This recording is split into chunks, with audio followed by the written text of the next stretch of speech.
don't see too many like me.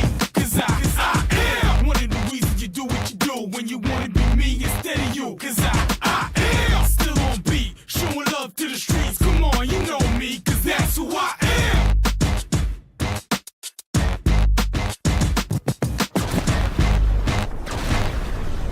Since 1986, Witherspoon Insurance Agency in Shelby has been serving families across Shelby and Cleveland County. And today, Wayne Witherspoon continues the tradition of bringing you the best insurance at the best possible price. With names like the Hartford, Safeco, Progressive, National General, and Travelers. Drop by the office today at 125 North Lafayette Street in Shelby and talk with one of their friendly hometown agents. Witherspoon Insurance Agency, your independent insurance agency since 1986. With us today, we've got Stephen Churka from the CSI Academy in Shelby. Thank you, Calvin. Give us a call today to take advantage of our fall train promotion. Now going from $1,15 qualifying $1,200 in rebates. Call us today to schedule your free estimate. 704-600-6267. Also, you can come by our locations for your Crest 50/50 raffle tickets. That's 410 South Post Road in Shelby, North Carolina. It's hard to stop a train.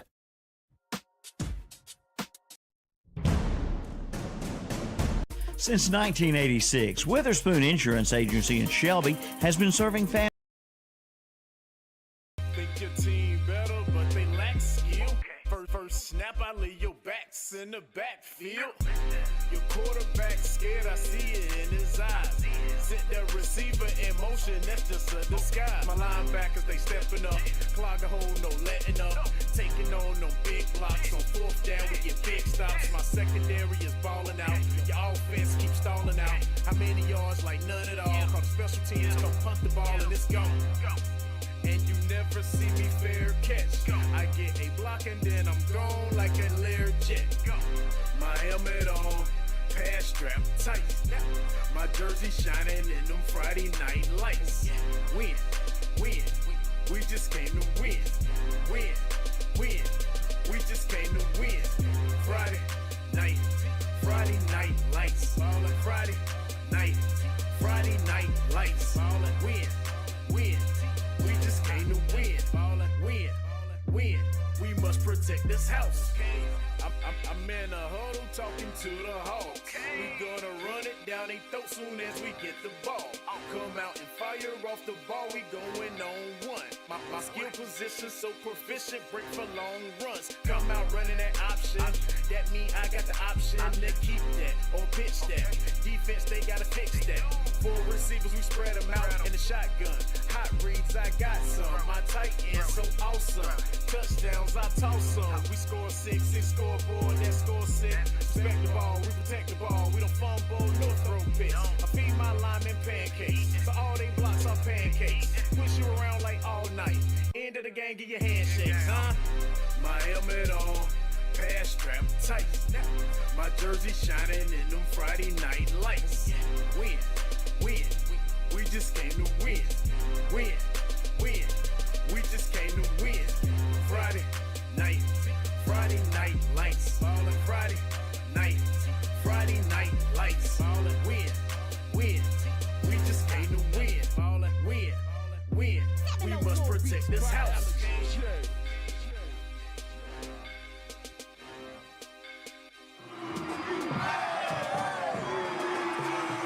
And good evening and welcome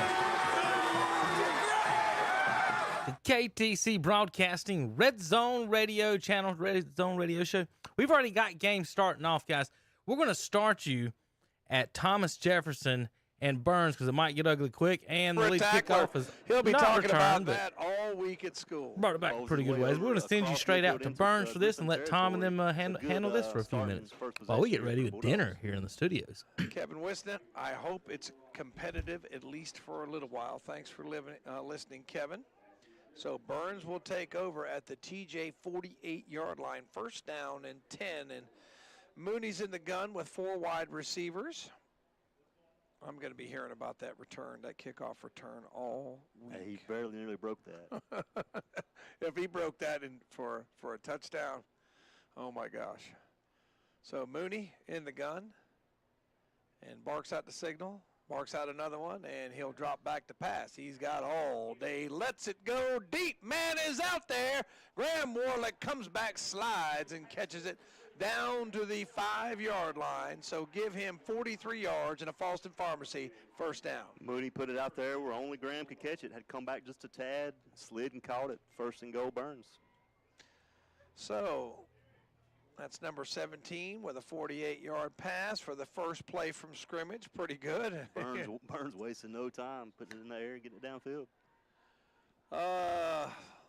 Yeah, you're right, Kevin. The pink cleats for Breast Cancer Awareness Month. We haven't had our pink night yet. Next week is our pink night, so thanks for reminding me, Kevin. Jeremiah Norris walks into the end zone for a 2-yard touchdown. So 2-yard rush and a touchdown, and just like that, it's 6-0. Yeah, takes it left side, untouched, in for the touchdown, Jeremiah. And that's a numbers bookkeeping touchdown. That's his 15th of the year. Man, I guess I didn't even realize the year's gone by so fast. I think it's a month of October. We're into October already. It's already October 6th.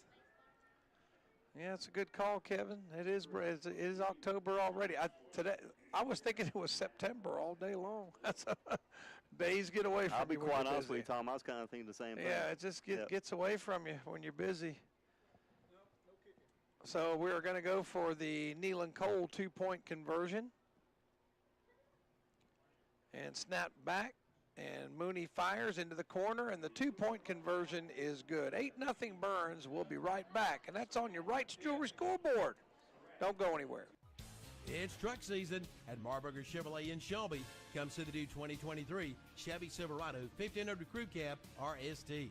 Get 0% APR financing for well-qualified buyers, plus no monthly payments for 90 days when you finance with GM Financial.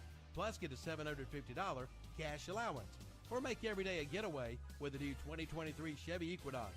Get 2.1% APR financing for well-qualified buyers, or take $1,250 cash allowance. Get yours today at Marburger Chevrolet, 200 West Dixon Boulevard, Shelby. Attention home buyers. Call Nealon Cole Termite and Pest Control before purchasing your new home to avoid getting stuck with extensive damage, typically not covered by homeowners insurance. Nealon Cole Termite and Pest Control will inspect your home for prior or present wood-destroying insects and moisture. Call Nealon Cole Termite and Pest Control today to schedule your free estimate at 1-800-7-THE-WEB and receive $25 off any new service from Nealon Cole Termite and Pest Control. So it is 8-0 after Norris's 2-yard touchdown run. The play set up by a 43-yard pass to Graham Warlick. And it's 8-0, and it's Ethan Guy, kicks it off, spins it down, hits it to 20, and that's Jam & J's Pizza Factory. Kickoff goes out of bounds. So I believe Thomas Jefferson will take it on their own 35-yard line. Yeah, not bad starting field position for Thomas Jefferson. So let's see what they can do with the football after Burns just took 2 plays and scored a touchdown. Surratt had the Nealon Cole 2-point conversion. So they bring it out to the 35-yard line. And huddling up, or Thomas Jefferson, I tell you what, they're going to huddle up a lot, try to slow this thing down. It's like Kimball. Noah Kimball be the quarterback, I believe. So I guess 2, Kimball that's heard Caleb Thompson Hill in the at home. backfield. So we're going to try to get these numbers for you. Snap back, thrown, dart, caught, and breaking free. And it might be run down from behind. But a big play. I think it's number 10 on the reception. Was it, Joe? 18. That's Santiago, mentioned him, their leading receiver for the Griffins this year. He's got 294 yards. So 15 plus 19, or 18, that's a 33-yard pass on first down. Now, I tell you what, he almost took it the distance. Yeah, a little inside slant across the middle. I guess Burns was not ready for that, so give the Griffins some credit there for answering back quickly. First down. That's a Falston Pharmacy first down for the Griffins. Back Kimbrell is, and he's going to throw it into the stands. Incomplete pass. Credit by Bo Westbrook, a couple other guys there on pressure. Had to get rid of that one in a hurry. You know, sometimes that happens to you in a fight where you think you're going to win. You put your hands down and get nailed in the chin, and you start to get a little bit more serious about it. I don't think Burns expected that on opening play for sure. So I guess he got a little. Did you give him 34, Joe, on that reception? 34 yards. Yeah, 34 yards on the first play. Both teams have big plays. Burns had a 43-yarder, and Thomas Jefferson has a 34-yarder. We'll see how this Burns defense responds. Good opening play on this last down. So 2nd down and 10. And the snap is what happened? We got a procedure penalty maybe? Yeah, it looks like it was that's going to be a Campers in of Shelby penalty. Yep. So against Thomas Jefferson, that'll back him up 5 and make it 2nd down and 15, and that's not where Thomas Jefferson wants to be, behind the sticks. Ball back to the 36 of Burns. Still on the short side of the field, probably in 4-down territory for Thomas Jefferson. So 2nd down and 15. As we said, Pink Night coming up next week here at Burns. Now I remember they got the T-shirts on sale at the school for $15. Triple wide receivers left. And hand off and through a crease. Slipped down, still had a big crease and got about 9 or 10 yards. Yeah, pretty decent gain. I think that is Boyce on the carry. Brought down by Marshall McGowan. So Boyce, what number is Boyce? 3? I got him at 9. 9, okay. So I'm going to give him a gain of 8. So that gives him a manageable 3rd down play here, 3rd and 7 on the field. Yep, 3rd down and 7. So after an 8-yard run, it's definitely 2-down territory for the Griffins, but you know, the Griffins weren't supposed to get any yards on offense. Somebody forgot to tell them. So Burns needs to stand up here, 3rd down. Kimbrell's back. He's got some time, running out of time, lets it go, and it's going to be intercepted. Ethan Guy was playing center field, picked it off, and he's going to run it back to the 16-yard line. So Guy gets the interception and stops the Griffin drive. Yeah, Ethan Guy was sitting there waiting on it, as you said, from the safety position. Threw it right in the breadbasket for him, and a pretty decent return to get it up out of the end zone. Got a little space there up to the 15, 16-yard line. So with 9:57 left to go, Burns will take it on their own 17-yard line. So first play, last drive, Mooney put it in the air to Warlick. Let's see what he does here. Let's see if he does the same play. Wouldn't be surprised. Get him out. Get a play out Surratt or Warlick on this play too. All right, 3 wide receivers right. Mooney's got it. Hand off, and then it's through a little crease. There goes Norris. He's to the 30s, breaking free. He's going to go. He's gone. 50, 40, 30, no one even near him. And it'll be a numbers bookkeeping touchdown. So Burns has 3 plays, 2 touchdowns. That one an 83-yarder for Jeremiah Norris. Jeremiah Norris made that look easy. I don't think he was touched on that play either. So all of a sudden it's 14-0 Burns. And that's on your Wright's Jewelry scoreboard. Nealon Cole extra point coming up, probably another 2-point conversion. And I tell you what, once he broke through the linebackers, there was nobody. I mean, nobody even near him. No question about that one. So it's 14-0 on your Wright's Jewelry scoreboard. Now we did see Warlick attempting a few point after attempts pregame. Not sure if we'll see that here tonight or not, but this play they're going to go for 2. So it's 2-point conversion time. And Mooney takes it and throws it out in the flat. Not sure who got it. I don't think he got in. He did. Wow. That was the initial hit, and he searched. Was that number 11? Landon Dover. That's a favorable spot for Burns. Landon Dover. Yep. So Dover gets the 2-point conversion at 16-0. We'll be right back.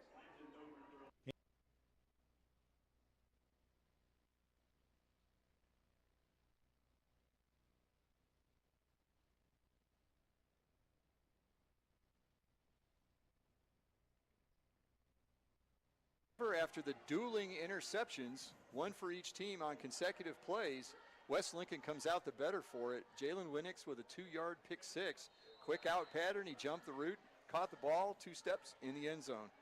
So after the kickoff, Newton Conover has the ball now at their own 22, 1st and 10. Hand off to Okoro. He goes over the left side like he did a previous play down in the other red zone. And not much there. He gets out to the 25-yard line. Gain of a couple.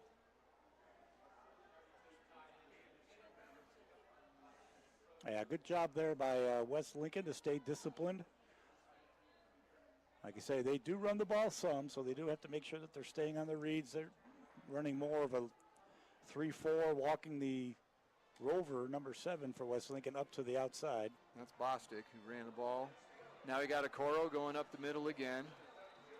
Again, this is pretty much with Newton Conover, this is a keep them honest kind of thing. It is not their bread and butter.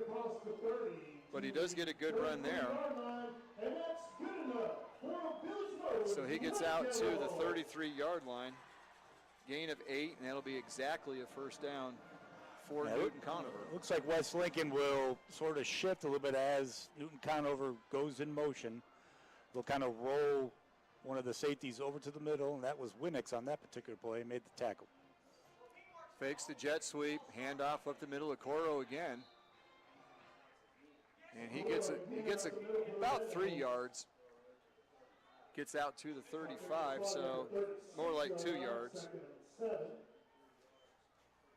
And getting a heavy dose of Okoro here all of a sudden. I think they might have got a little gun shy there after that quick interception and touchdown by Winix.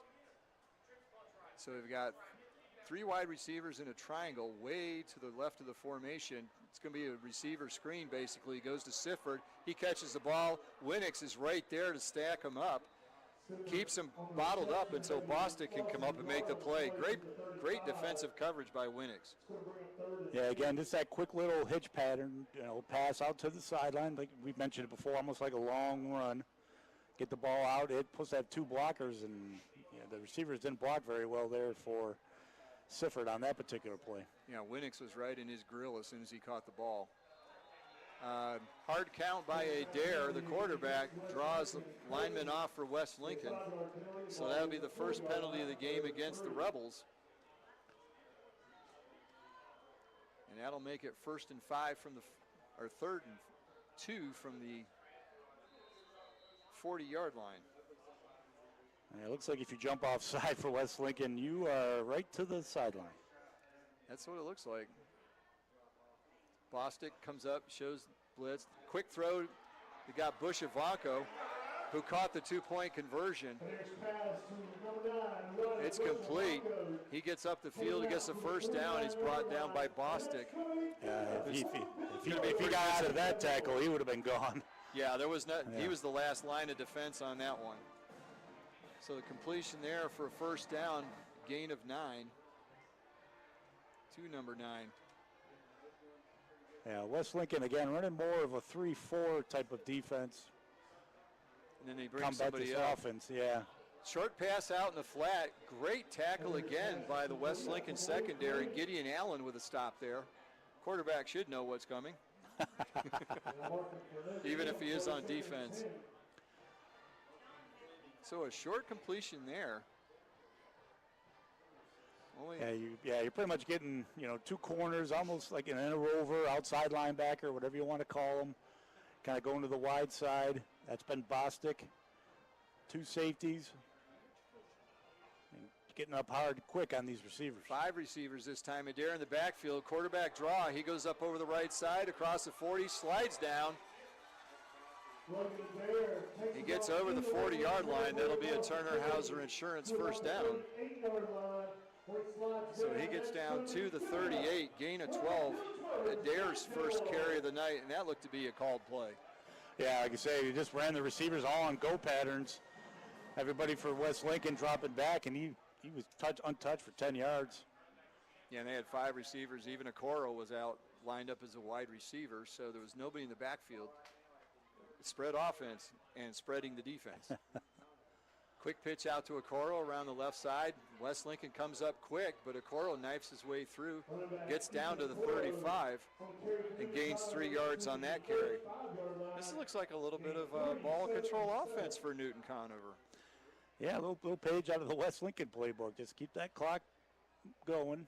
See if they can run a couple runs, pull the defense towards the offensive line, and then maybe try to get something deep. But they've just been quick little passes, little toss sweeps. Yeah, that one outlet pass was right to Winix, though. Hand off to Okoro. He goes up through the left side. They've gone over the left side every time. That seems to be their favored side of the line of scrimmage. So he gets down to the 37, gain of 3. So he's already got 6 carries. Got to make sure I keep an eye on the Saints for West Lincoln. There's 3 of them. Well, there's a couple Ponders, too, and happens with high school football. You get all those brothers. Okoro again. He follows his lineman, gets to the 30. He's going to be short of the first down by a couple. It's going to be 4th and 2. And one thing we know for sure, there will not be a field goal attempt. Number 1, because it's too far away, and number 2, neither team has tried one the entire season. And we're in game number 7. Well, it looks like Newton Conover has a couple listed. Maybe they were, I don't know, former soccer players, current soccer players. I imagine they're current soccer players. That's what North Lincoln and other schools have done. Handoff goes to number 34, Jordan Lineberger. Ball's up. Oh, it's a helmet. Lineberger goes through the line. We thought the ball came out. One of the players for West Lincoln, number 60, lost his helmet. That's Caleb Sain, speaking of the Sains.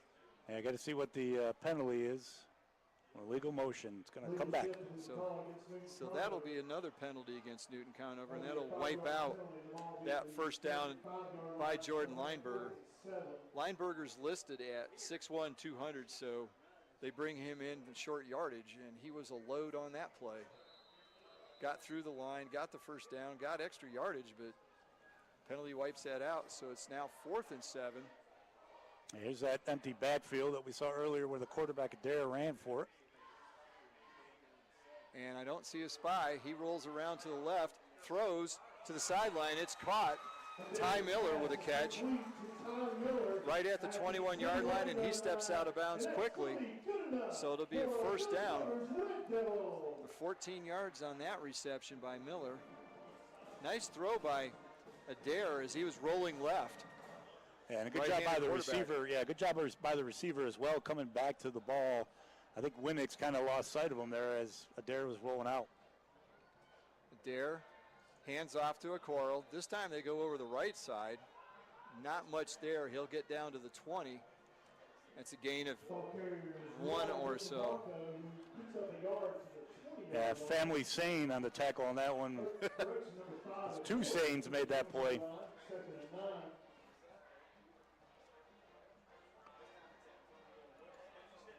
So the clock is still running. We're under 2 minutes in the first quarter. All of a sudden, a little ball control here, and the clock runs. Adair back, quick throw. He's got Bush Ivanko on the outside. One of those ones where one of the receivers goes up, the outside receiver comes back to the inside for the quick hitter. It's complete. Yeah, it could be, you call it a wide receiver type of screen, right. Tunnel screen.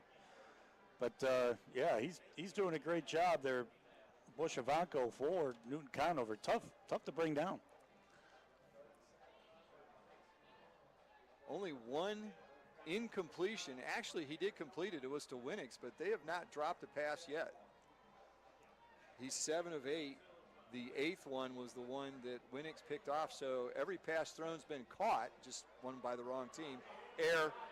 Adair rolls out. He's got a man in the end zone. Throws on the run. It's caught. Catch is made by Michael Sifford in the back of the end zone. It'll be another touchdown for Newton Conover.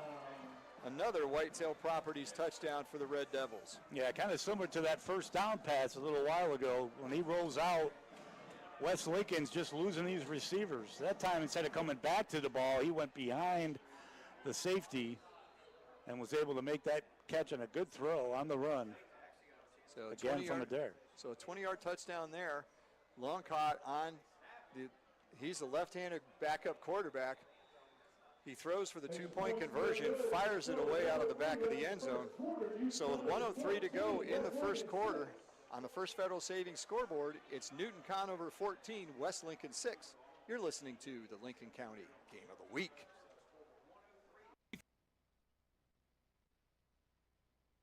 But I heard some whistles. I think they blew the play dead before it actually got going. Let's see what the call is. The ball carrier was Jonah Jeffries, and I heard whistles as the play was going on. He had enough for the first down, but I believe, let's see.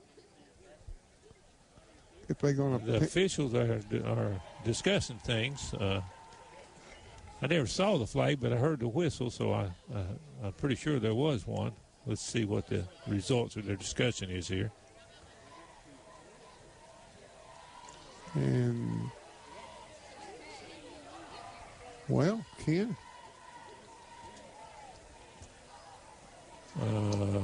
I've seen him pick up a flag, but I haven't seen a signal or. And they haven't moved the football. So I guess there's no penalty being charged. And no penalty, but no play. No play at all, evidently, because they're taking it right back to the line of scrimmage. But they didn't mark off any yardage, so I guess it's just 1st and 10 again. It is, first down.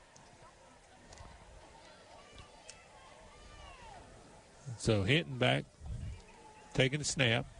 He takes it, pitches out to the right, the running play, and brought down. The runner brought down by 22, Jeffries, brought down, I think, what, number 6 for Cherryville? Number 6. David Howell, is that correct? Yes. So. And he got back to the line of scrimmage, Ken, I believe. Yeah, looks like it to me. And they're going to get it. It's going to be returned for a touchdown. Number 4, Devarius Surratt. So Pluto Surratt with the interception put 6 more on the board for the Chargers. That ball was thrown about 10 yards over the intended receiver's head, and Surratt was exactly where he needed to be. So Greer will come out to attempt the extra point here for the Chargers. So it took us a while to get the first score in the game. Not long here in the second quarter. Only 9 seconds gone off the clock. A little confusion here on this.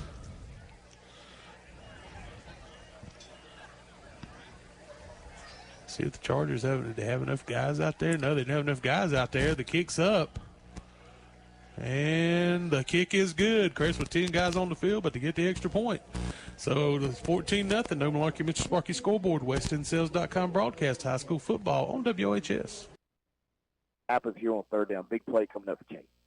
I know Mama Terry Frazier and his dad are in the stands tonight for their son, Zach Frazier, seeing him go into this role. Not expected, but this is what's happened. He's gone from being a wide receiver to the starting quarterback tonight. So far, he's had a quarterback keeper for 2 yards, and then he just had that handoff that gave them a 7-yard gain. This is the big one right here, 3rd down and 6 coming up for Chase. He's looking like he wants to go to the air, and he will. He's going deep. Frazier's pass may be picked off. It's close at the 20-yard line. Let's see. Wait a minute. Chase somehow. Can you believe it? Chase has the football at the 20-yard line. What a play. Who was on the reception there for Chase there, but how about the pass from Zach Frazier? Slung it up in the air. Chase was able to wrestle that ball in. Big play for the Trojans.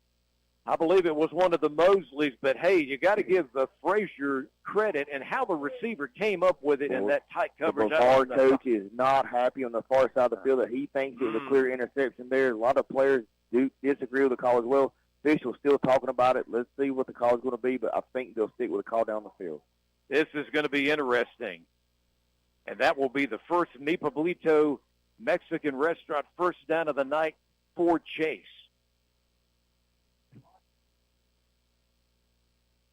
Surprisingly, North Gaston over Crest, 8-7 so far in that one tonight. 3-3 North Gaston hanging in there so far in the first quarter of that game.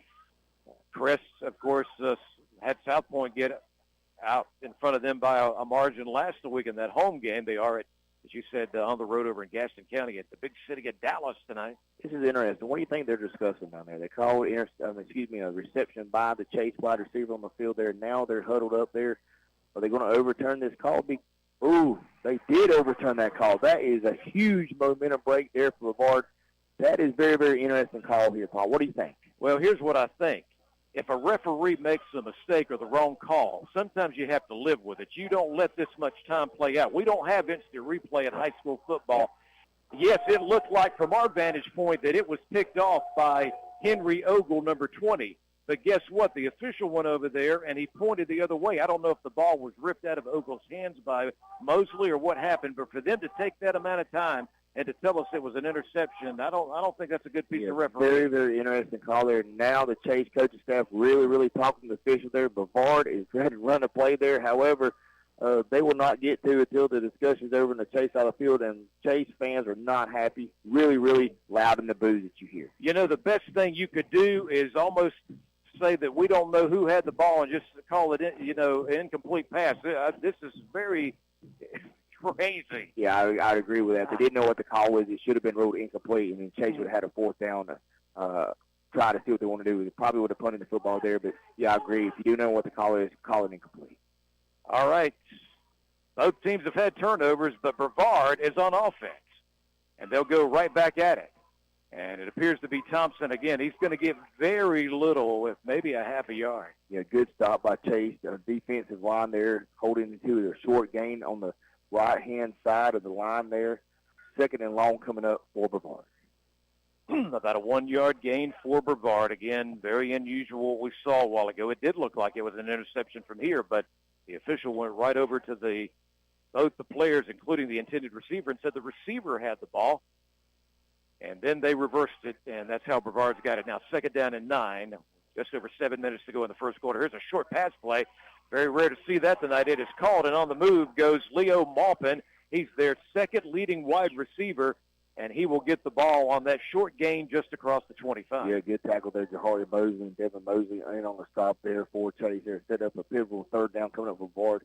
Chase really needs to make a stop there. They got a kind of a bad call there from the officiating crew. Let's see if they can make a stop on defense and turn the ball back over to Zach Frazier in offense. Big play coming up here from the 26-yard line. Going to go deep downfield. The receiver's open. Can he get to it? It's caught at the 35-30, 25-20. Breaks away from an intended tackle at the 10. And what a play. And I believe Leo Maupin is the receiver on the touchdown. We talked about Brevard's big play ability to the air in the pregame show. Man, they showed they can do it. They didn't sit and chase up with these short runs, short little pass plays, and boom, they hit them over the top. Now, Brevard right now already with a touchdown. Let's see if they go for the 2-point conversion tip or just settle for the extra point. Looking over the sidelines for the call right here. Let's see what it was going to be. That was a 74-yard pass for the touchdown, coming off of the reverse call on what was once thought an interception, changed to a reception, and Brevard has turned it into points. Hernandez in for the extra point attempt. His kick is good. 1:23 left to go in the first now, and Brevard goes up in this game 14-7 over Chase. You're listening to Downtown Radio, and our coverage in a moment will continue of the Rutherford County High School Football Clash of the Week.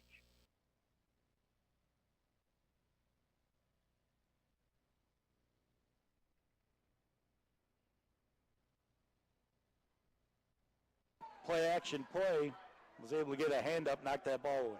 So 3rd and 3. Yeah, Sane pushed off a little bit. Allen doing the Reggie Bush push. I'm sure that's something you want to hear, Scott. Yeah. Anything to do with USC? Yeah, I don't either. You're okay. That's not a couple weeks yet off for the Irish. There we go. So Gideon Allen keeps that. He bowls his way behind center, gets it all the way down to the 16-yard line, gain of 7 on a quarterback keeper. Like you were saying, the Lions really starting to make a difference. 1st and 10, brought to you by Turner Hauser Insurance. Ball in the red zone, which tonight is both teams.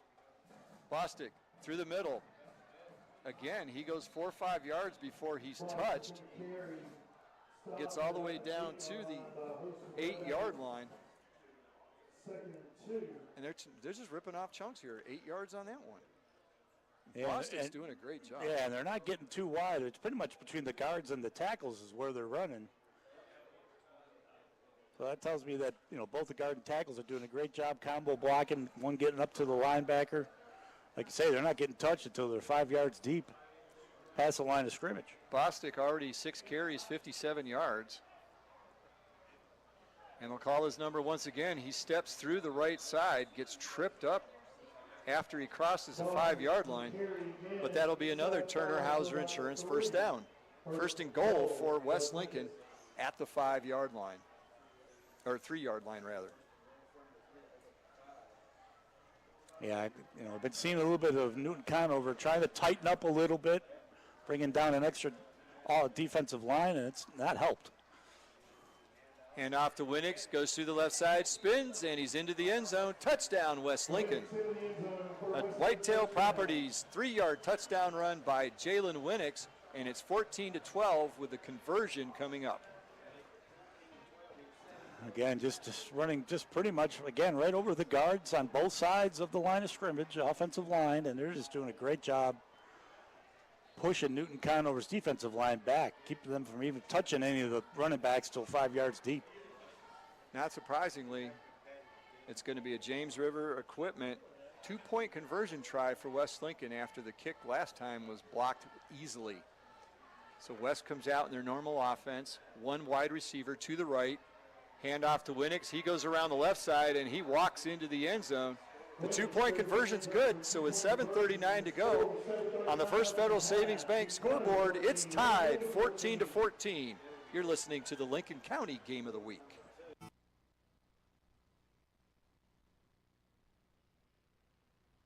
Story for Thomas Jefferson. They lose 2 more. Who'd you give that tackle to, Joe? Okay, so that's a run and loss of, I'm going to call that a loss of 4, and that's going to be McGowan's. Yeah, it looks like Bo Westbrook was there as well, but yeah, probably credit McGowan for that one. And West Lincoln has just tied Newton Conover. It's 14-14. Closing under a minute left. Right Shore scoreboard in the first quarter. I think that maybe, no, they can't let it run out. There's only 12 on the play clock. They may just take a penalty so they can catch their breath or call a timeout. I think they are going to call a timeout. Yeah, they're going to call a timeout, so we'll take it with them. We'll be right back. Drivers, start your engines! Start your engine of savings at 40 years of giving you the fire that you desire. Yes, it's their 40th anniversary. Come on in now at Future Energy Company in Shelby and get ready for winter. Check out their line of wood stoves and gas logs. And get ready for the big game with a Big Green Egg or Green Mountain Pellet Grill, along with all of your favorite rubs and sauces. Get the fire you desire at Future. Hey, waving it off. So it's no penalty. So bring up. Did he get a first down anyway, Danny? He did. He picked up an extra first down. That's the first down for the Rams. And that's their first. First down of the game? First down, sure is. All right. So the ball is across the 40. Looks like right around the 45, 44-yard line. And that's where it'll be 1st and 10 for the Rams. Hitting under center. Pitches out to 22, and he is going to be dropped for about a 3-yard loss by number 71 and number 78. Jordan Lawrence and Caleb Hovis on the tackle. That was Jonah Jeffries. Both of them combining as he had nowhere to go on that one. Lost a couple yards. 50 years, 73. Class of 73. Wow. Yep. Just a few years back. Mm-hmm. And it's going to be another tackle for a loss. I'm not sure who got it that time. 58 gets it this time. It's 58. That's Cameron Rudisell. So Rudisell. That ought to be the last play of the quarter. So tackle for loss, and that's going to take us to the end of the quarter. 40-0 Bulldogs. We'll be right back.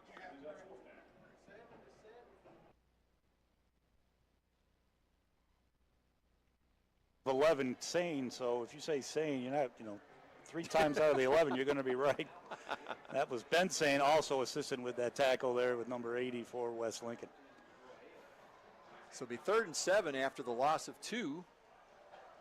Adair back, rolls right, flushed out of the pocket, and he's dragged down. Nice tackle there by Ben Sane. Sane got a hold of a jersey and wouldn't let go, so he drags Adair down for a loss. We're going to have a punt. 7. We're going to have a punt. Loss of Number 7 for 12. Adair on that play, and yeah, we're going to have a punt.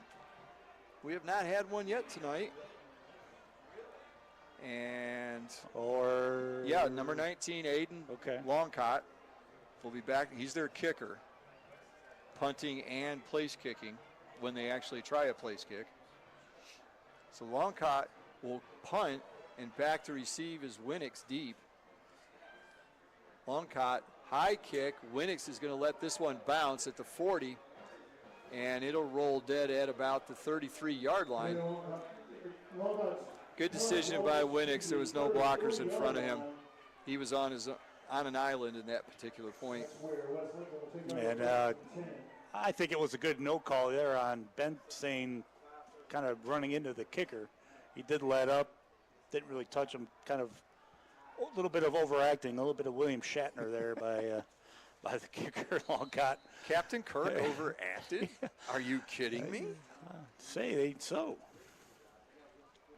Yeah, Shatner did that in any series, so it wasn't limited to just Star Trek. Don't go T.J. Hooker on me now. I was thinking Boston Legal. Oh, okay. There's another one. You have got to do this. Allen keeps the ball, goes around the right side, pitch to Winnix. He's out in the open field across the 50, the 40, and he's finally angled out of bounds at the 30. Allen was about 8 yards downfield.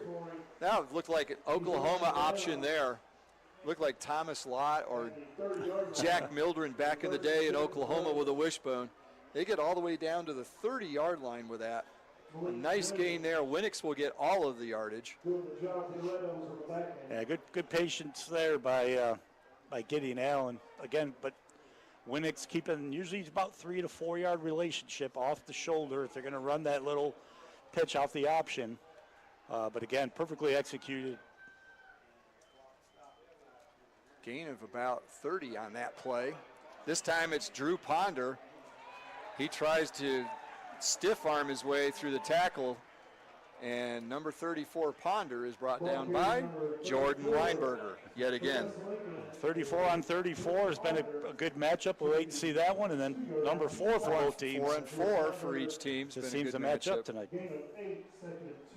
But again, there's that 8-yard average by the West Lincoln. Yeah, you think, oh, that didn't go very far, and all of a sudden you look up and you go, hey, it's 2nd and 2. Allen behind center, and he's going to get across the 20. That'll be a first down, brought to you by Turner Hauser Insurance of Lincolnton. So Allen on the keeper, gain of 4, and another first down. And that's a nameless Newton Conover defensive lineman, number 65, who's not on the roster. Yeah. But we haven't called too many tackles by either defensive line. No, it's been the linebackers or the secondary having to make a lot of plays. So out wide is J.J. Fansuk. I just like saying that name. He's the wide receiver. Hand off to Ponder. There's not much there on the interior that time. He might have gotten one on that.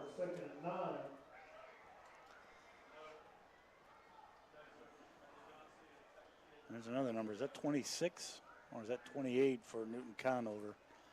34 assisted on that tackle, but I'll have to wait and see if that's a 28 or a 26. All right, and the nose tackle there. Yeah, he's got the uniform a bit bunched up on the front. There's not a 26 on the roster, so 28 is probably what it is. Allen under center, hands off to Bostic, and number 28 is there to meet him in the hole. Number 28 is Noah Hendricks. 5'11", 210, so that's probably who it is. Well, looks like Newton Conover's coming a little bit more beefy on the defensive line, trying to get 4 guys pretty much matched up with the gaps of the offensive line for West Lincoln, trying to slow down. And it's probably the first 2 plays back-to-back that they've actually sort of stopped West Lincoln. 3rd and 7, 3 minutes to go in the first half. We're tied at 14. West Lincoln with the ball. Kept by Allen. What a great decision there. He goes around the left side, and he beats him to the pylon. Touchdown, West Lincoln. That was a fabulous decision by Gideon Allen. Yeah, I think he even faked me out. I thought he had given that ball up to. It looks like there might be a penalty for celebration. But it's thrown over on this sideline. I would have figured West Lincoln going the other way. Coach Pack for Newton Conover was about 15 yards out on the field yelling at the officials. Touchdown is good. And then a dead ball foul, unsportsmanlike conduct against Newton Conover. So the touchdown is good, a 20-yard touchdown run by Gideon Allen. And again, just a fantastic decision. Everybody in the place thought he had handed the ball off. He kept it. So now Allen looks like he's going to attempt the extra point here. Yeah, it looks like they'll probably assess it on the kickoff. And it will be assessed on the kickoff. So West Lincoln is lining up for the extra point. It is not Xander Harrelson who's done the kicking most of the year. It is Gideon Allen doing a little of everything. So Allen lines up. Snap. And it's to Allen. It's a 2-point conversion try. Throw into the end zone is caught. Oh, he just out of bounds. Ben Sane just out of the back of the end zone. Is a great try by West Lincoln, but it's going to be unsuccessful. So with 2:48 to go in the first half, it's West Lincoln 20, Newton Conover 14. You're listening to the Lincoln County Game of the Week. Take your pick on a brand new Bobcat mower from West End Sales in Vail. Side of Shelby, 631 South Post Road, right off. Single receiver over to the right side. This time Husky's going to pull it and run with it. It's going to pick up about the penalty yardage back to the original line of scrimmage. Yeah, they're going to say he's down just shy of it, but that's a 9-yard penalty, a 9-yard run after that penalty. So 2nd down and 11. So Husky will send Edwards and Green over to his right side. Adams and Addison to his left. Aiden Carson still in the backfield. Husky drops back to pass, looking downfield. Going to send it over there to Malachi Addison, our player to watch. And we continue to watch him. He's to the 30, the 20, and going to be taken out of bounds at about the 10-yard line, it looks like. Big pass play there from the Chargers. Absolutely. And once again, three linebackers, 3 down linemen. And as soon as the ball snapped, the linebackers are dropping back into the middle of the field, but nobody's dropping out to the sideline, and they're just throwing out to wide open receivers and letting them run and take what they give you. Another CSI mechanical first down, 1st and goal for the Chargers. Husky's going to throw it. Ball's going to be caught. Going to be down to about the 4-yard line, it looks like. And that's Addison on the reception. We've got another penalty flag down. So let's see what the call is. And that flag is down at about the 7-yard lines. That's an interesting place to have a flag. Sometimes you got an ineligible man downfield, or you might have a holding penalty on the defense at that spot. No sign yet from the officials. It is ineligible man downfield. You can go 3 yards downfield. The thing about that, Rob, that pass got out there so fast. I have a hard time figuring how that guy got 3 yards downfield. He's pretty swift of foot to get down that far down the field. But that is another penalty on the Chargers. And, again, those penalties are sponsored by Butler's Tire and Auto of Kings Mountain. I mean, if you got to nitpick anything wrong with the Chargers, it's been they've had too many penalties. Absolutely. So 3 receivers to the right side, a single receiver here to the left. That's Addison here to the left side. Huskies going to give it to Aiden Carson this time. Carson's down to about the 8 or 9 yard line. And that's going to bring the clock down to 1:20 left here in this first half. One of the I think we had an injury. I think what happened was one of the North Gaston football players, his helmet came out, so he has to leave. His helmet came off. He put it back on, but he has to leave the field for one play. So Husky sends 2 receivers left, 2 to the right. Looking to pass, going to roll to the right side, looking downfield. And you're going to have a holding there comes penalty. a flag. We got another hold. And a perfect pass that was dropped in the end zone, but a pretty grievous holding penalty on one of the Chargers. Yeah, you can see. Yeah, like you said, when he turned him on that one. Yeah, one of the Charger offensive line, he had a hold of him pretty hard. And then there's another flag down around the line of scrimmage over there on the right side, and maybe he was beyond the line of scrimmage when he threw it, or maybe there was a late hit. Chargers are backing up, so it's a long discussion. If you're North Gaston, I think you'd want to take the largest penalty. Mm-hmm. The official's going to run over here to finally tell us what it is. All right, come on, tell us what it is. Holding on the Chargers. We saw that. I just wonder what that other penalty flag was for. Okay, and then he said that Husky was beyond the line of scrimmage. Now, that will get you a loss of down, so you might take that play with a loss of down. That'd make it 3rd down. I think it's still a loss of down if it's an illegal forward pass. So it's still So that's why they're taking so long trying to figure out which way North Gaston wants to go. So they are going to take the illegal forward pass.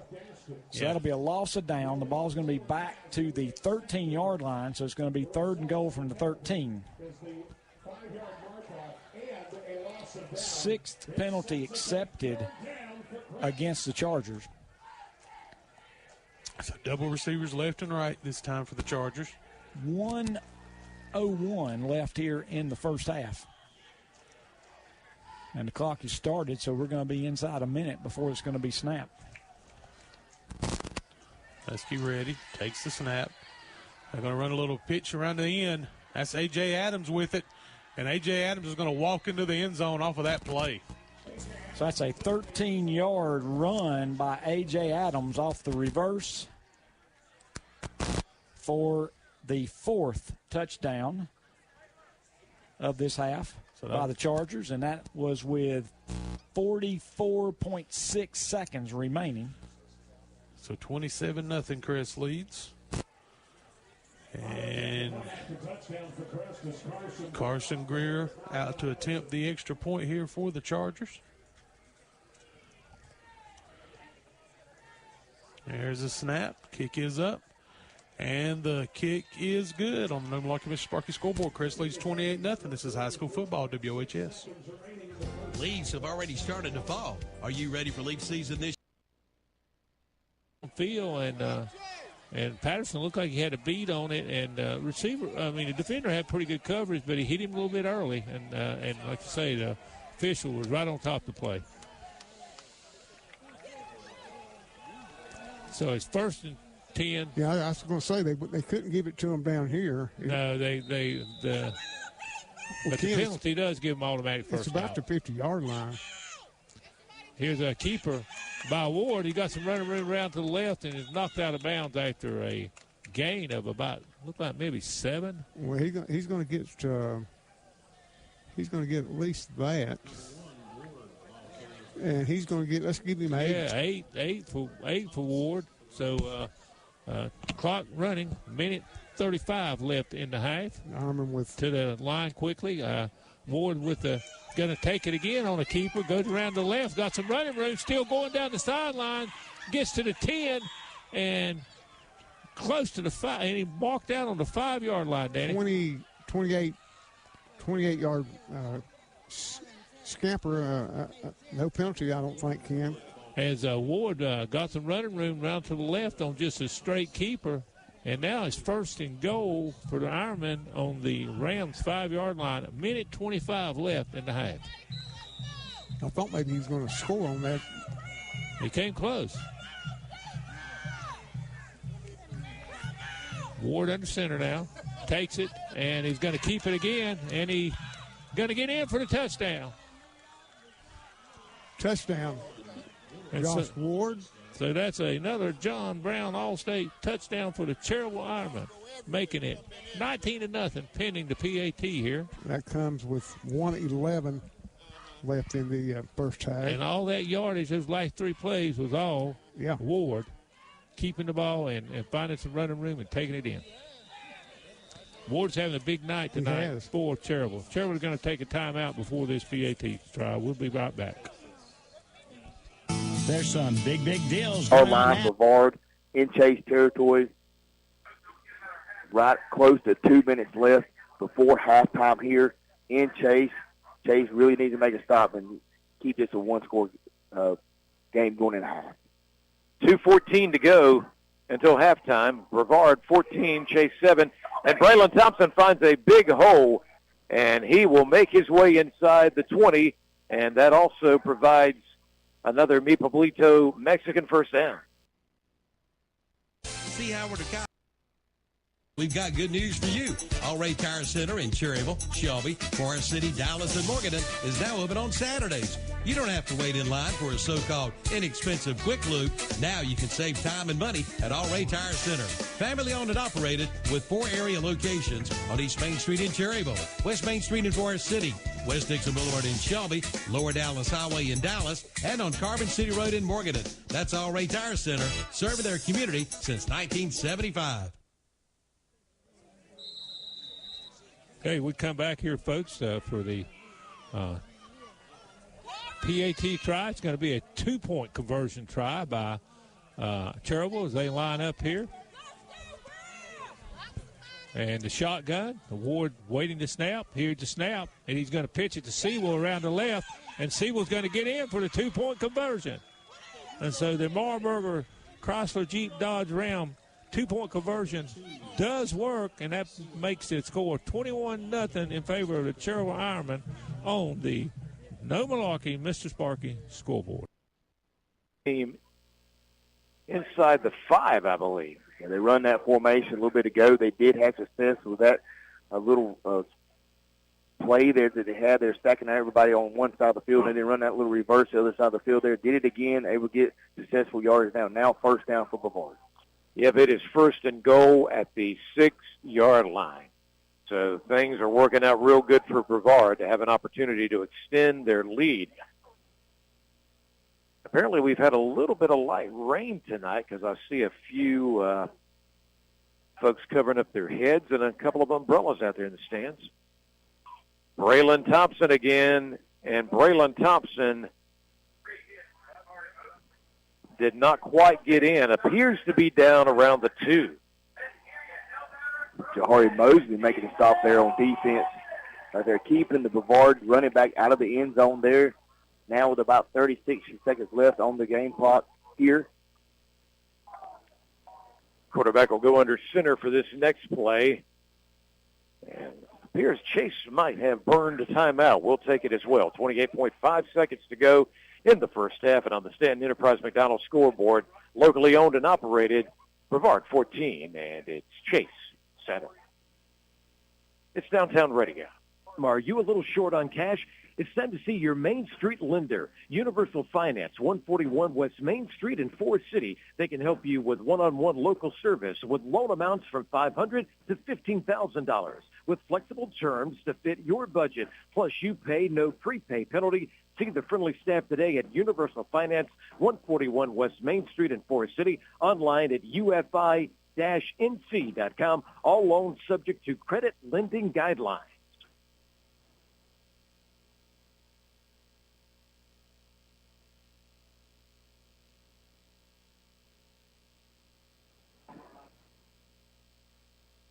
We're back live. Paul Foster, JB. All right, we're at the farm. Chase and Brevard, and coming out of the timeout, the ball. Take it to the house, and no, that's Patterson. I'm sorry, Patterson with the pick six for another touchdown. John Brown All-State touchdown, the fourth one for the night. For It is, and that's Andron Patterson picking it off, Ken. That's about catching the ball about the 45-yard line. I think about a 55-yard touchdown interception return. Who made a good pick crossing in front of the receiver, got to the left sidelines, went down in, and then cut back for the last 15 yards and made it into the end zone for a touchdown. And it is 27-0. Cherryville pinning the PAT attempt here by Gomez. And here's the kick, and it's up, and it is good. And so the score is 28-0, Cherryville. Get your racing fuel from Kings Mountain Auto Supply. Give them a call. For the extra point attempt. Snap. Ball down, hold, and kick is good. Stanton Enterprise McDonald's Scoreboard, home of those world-famous French fries, were now a 21-7 lead for Brevard. I want to remind you this is the game of the week presented by Friendship Family Dealerships, and that includes right here in Forest City their great dealership with Chrysler, Dodge, Jeep, and Ram, and then they've got a separate Nissan dealership right next door, a great selection of new and used vehicles at Friendship. Well, only 22.7 seconds, JB, until halftime. Chase is going to get the football back right here, but what's your thoughts as they're now down by 2 scores? Well, they're going to make some adjustments at halftime. You know, they've done some things, as far as on offense, there's been some good things, but need to put a solid drive together there. I think Brevard is sitting on the run now, so Chase needs to try to get the ball in their playmakers' hands. Those playmakers are Jahari Mosley. They need to try to spread the field, put the ball in Zach Frazier's hands. Hey, listen, we may not have the passing attack that Termas Wayne has, but you do have the legs. They'll get us some first downs, and let's see if they can settle down offensively and catch back up Brevard in the second half. And right here, just not make a mistake before halftime. Time for the Smith Drugs of downtown Forest City kickoff, and there it is. Taken at the 13, across the 15, across the 20 now, across the 25. Nice return all the way out to the 31-yard line. And probably have one play before halftime. Let's see if Chase decides to keep it conservative and run the clock out, or they're going to try to make a big play over the top to Jahari Mosley or somebody like that. When Zach Frazier's threw the ball, now he's doing pretty well, though. He's not done bad, and everything that's been thrown on him this past week to go into this role. Yeah, he may not have had a lot of receptions, but when he throws the ball, it looks really well there. They just haven't made the plays for him to get that yardage yet. That's right. Ball off the ground. Quarterback in a little bit of trouble there. Frazier just picks it up and runs straight ahead. And with that, he'll lose a couple of yards at the 29. Looks like that will be our last play here. Yep, we're going to go to the halftime break. And with that, it's 21-7. Brevard leading Chase on the Stanton Enterprise McDonald's scoreboard at the half. When we return, we'll move into the Farm Bureau of Rutherford County halftime show, a chance to recap the scoring and where things stand in this game tonight between Chase and Brevard. We'll give you scores of other games, and also, hopefully at halftime, we'll have a chance to give that shout-out to the cheerleaders presented by McDonald's as well. We hope you'll stay with us. You're listening to live coverage of high school football in Rutherford County from downtown radio. This is WAGY 107.5 FM, and online you can stream us as well. And that, of course, is at WAGYFM.com. Thinking about buying or selling land in western North Carolina? Specializing in hunting land, farmland, and country homes, Whitetail Properties land specialists Chip Camp and Chris Weaver are ready to help. Visit whitetailproperties.com for more information or give Chip a call at 704-473-3833 or Chris at 704-692-6185. Visit the new office at 4811 Paulston Road in Paulston. Hunting land, farmland, and country homes is their specialty. Call today.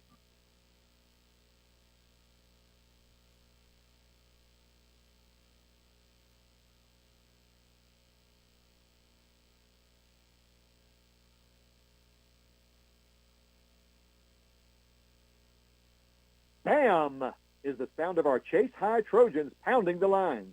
Also, the call letters of brick and mortar marketing. Based in Rutherford County, BAM LLC is here to serve local retailers, even schools and churches, with on-site event support. With spin-to-win wheels, popcorn machines, our 8-foot inflatables Handy Randy and Barbecue, as well as MC and Facebook Live video support, BAM LLC can help make your event memorable. And be sure to watch for Bam Bam, the little truck that could, at the local Christmas parades this year. Share your photo of Bam Bam on our Facebook page for prizes. Call 713-9061 today for your brick-and-mortar business partner, BAM LLC. Go Trojans! Get prehistoric deals during the Cappers Inn RV Extinction Level Sales Event at Cappers Inn in Kings Mountain.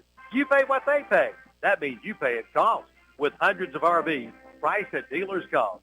But hurry, offer ends at the end of the month. So head on into Cappers Inn, 615 South Broadway, off Highway 161 South at I-85 in Kings Mountain. Online at CappersIn.com/KingsMountain.com. Like them on Facebook, too.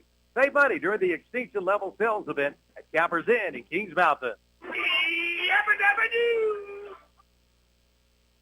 If you're like me, you like doing business with hometown people, like Darren and Lisa Vassy at Carolina Auto Finance in Forest City.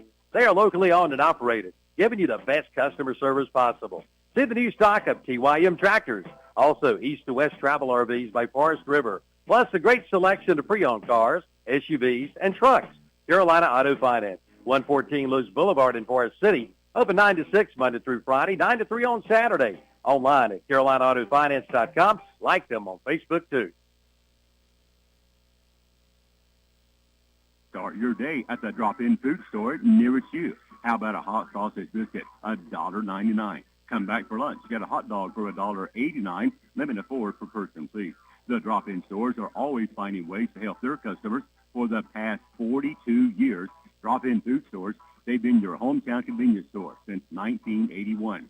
Visit their nearest location to you in Forest City, Sandy Mush, Silo, and Austin. Tommy and Doyle at East Rutherford Equipment Company in Ellenboro says there has never been a better time to come by and take a look at the new line of Mahindra tractor.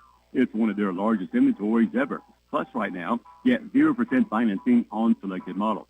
Plus, a big selection of bush hog mowers. And remember, they have a complete parts and service department. That's East Rutherford Equipment Company, 153 Hammer Drive, Ellenboro, your Mahindra tractor dealer. Take a hit from a 300-pound linebacker, and you better be wearing pads.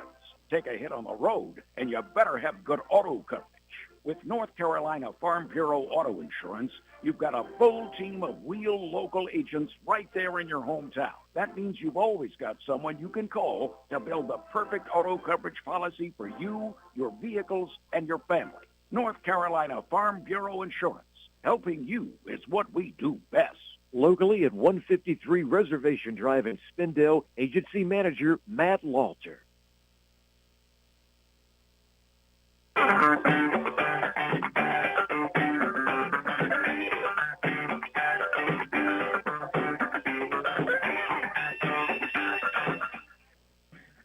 Time now for the Farm Bureau of Rutherford County halftime show. We appreciate those folks for being with us throughout the 2023 coverage by WHEY of the high school football game of the week here in Rutherford County. Paul Foster and Jonathan Bland back with you. And Chase the Farm is the location on the scoreboard right now. Brevard with the 2-touchdown lead, 21-7 as we recap the first half. And we'll also go over some other scores as well. And JB, again, we got to go back to the fact that this Brevard team started 0-2 against some pretty good competition, and this young team just continues to get better and better. They do have some great athletes, many of them sophomores. They've won 4 in a row. They're going for their 5th in a row. They're 2-0 in conference play, and we know they've got talent. The factor on the Chase end, of course, is the fact that we still know who Chase main guns are. They're going to use Jahari Mosley. They're going to use Zion Murray, but they've had to make a big switch with the offense with the fact that Turner McSwain is a no-go. Yeah, it's really changed what they like to do there. They like to try to get the ball in space to Jahari Mosley. And Zach Frazier, when he's playing the wide receiver position there, now with him playing quarterback, has changed their game plan there to Zion Murray. has done some stuff in the back. Hadn't seen K. Davis in the ball game at running back there for Chase much. It's the usual I've seen, but they're probably try to condense the playbook down for Zach Frazier to see if they can come out in the second half, make some adjustments what Brevard did defensively there, and see if they're able to put some points on the scoreboard for their offense. Let's go over the scoring right quick for you in this game tonight. And it started, the first score of the night did go to Brevard with 4:36 to go in the first. They went to their star running back, Braylon Thompson, a 7-yard touchdown run. And then Hernandez extra point was good. They had a 7-0 lead. Chase came back soon after that, and it was a defensive touchdown. And that's the way they've been on the board tonight. And that was one moment that K. Davis came through in this game. While we're still not seeing him incorporated much in the offense, he really made his presence known on the defensive end. He picked up a loose football and went 69 yards for the touchdown. And then Jordan Heron hit the extra point. And for a time, we were tied at 7-7 with 7:50 to go in the first quarter. However, later in that first quarter, we were down to 1:25, and this was a 74-yard touchdown pass. It was a beauty as quarterback Kessinger hit Leo Maupin for Brevard, and then Hernandez hit again. They were at 14-7, and then with just 22.7 seconds to go until the half, a 4-yard run by Braylon Thompson again. Hernandez hitting another kick, and that's how we've got this 21-7 score. Just 2 first downs. Mipa Bolito first downs for Chase. However, there's been at least 7 for Brevard. Both teams have had a few penalties tonight. Chase has been penalized probably so far tonight for about 20 yards, and I've got unofficially 35 yards of penalties for, that was Brevard with the lower end with 20 yards of penalties, and Chase is the one that sadly is up there closer to at least 40 yards. Yeah, and that's a bit specter with the new quarterback there. You know, Business got called, I think, a false start right away there when he came out in the very first series there. Had a face mask penalty. I know little mistakes like that. You cannot have that with a new quarterback and you're trying to make up 14 points. Absolutely. When we come back on the halftime show presented by Farm Bureau in Rutherford County, we're going to run down scores of other games going on. East Rutherford is in a battle tonight with Hendersonville. And even though this Chase team took it to Hendersonville last week, Hendersonville has come to play at East Rutherford tonight. We'll give you the latest on the Burns-Thomas Jefferson game and other Cleveland County teams as well when we come back with more of our coverage from Chase. It's a halftime score, Brevard 21, Chase 7, and this is the Rutherford County Farm Bureau halftime show from Downtown Radio.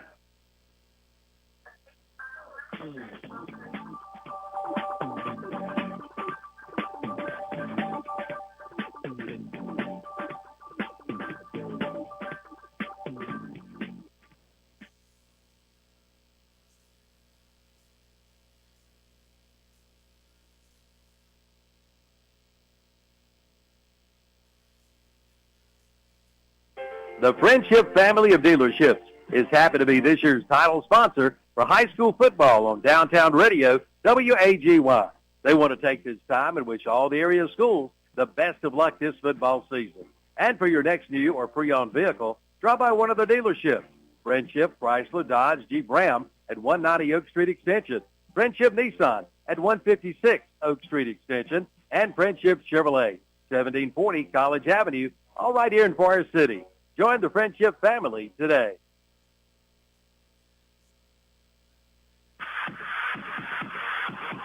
If you're ready to make the great escape, do it with the #1 brand on the water. Yamaha Wave Runners are the most premium personal watercraft on the market with industry-first features and exciting new products like the all-new 2021 VX Series with audio packages. We must anticipate Superjet and the new race-ready GP Series. This is Wave Runner country. See one today at Full Throttle Power Sports, located at 100 Indian Walk off I-85 in Laurel. Leaves have already started to fall. Are you ready for leaf season this year? Get ready with a stop in at Hojo Power Sports in Shelby and take a look at a leaf sucking machine. That's the Walker Mower, famous for leaf pickup for residential or commercial lawns. With a Walker, your yard will look clean and fresh. Plus, you'll find blowers by Husqvarna, Red Max, Shadawa, and DeWalt. Make leaf season easy this year with the new Walker Mower from Hojo Power Sports. 110 Grigg Street, off South 10th Street in Shelby, online at hojopower.net. At Alsoma Community College, your dream is our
And good evening, everybody. Sorry about that quick silence of break. We was going through to make sure we didn't have any games or teams that we needed to play for you guys and get some scores for you. But Brent and I rounding up the scores as quick as we can. Some of these may not be up to date as we go through them, but I'm going to roll through them as Brent tries to pull up some scores, and he'll give us any updates that I don't have there, so you folks can see the scoreboard.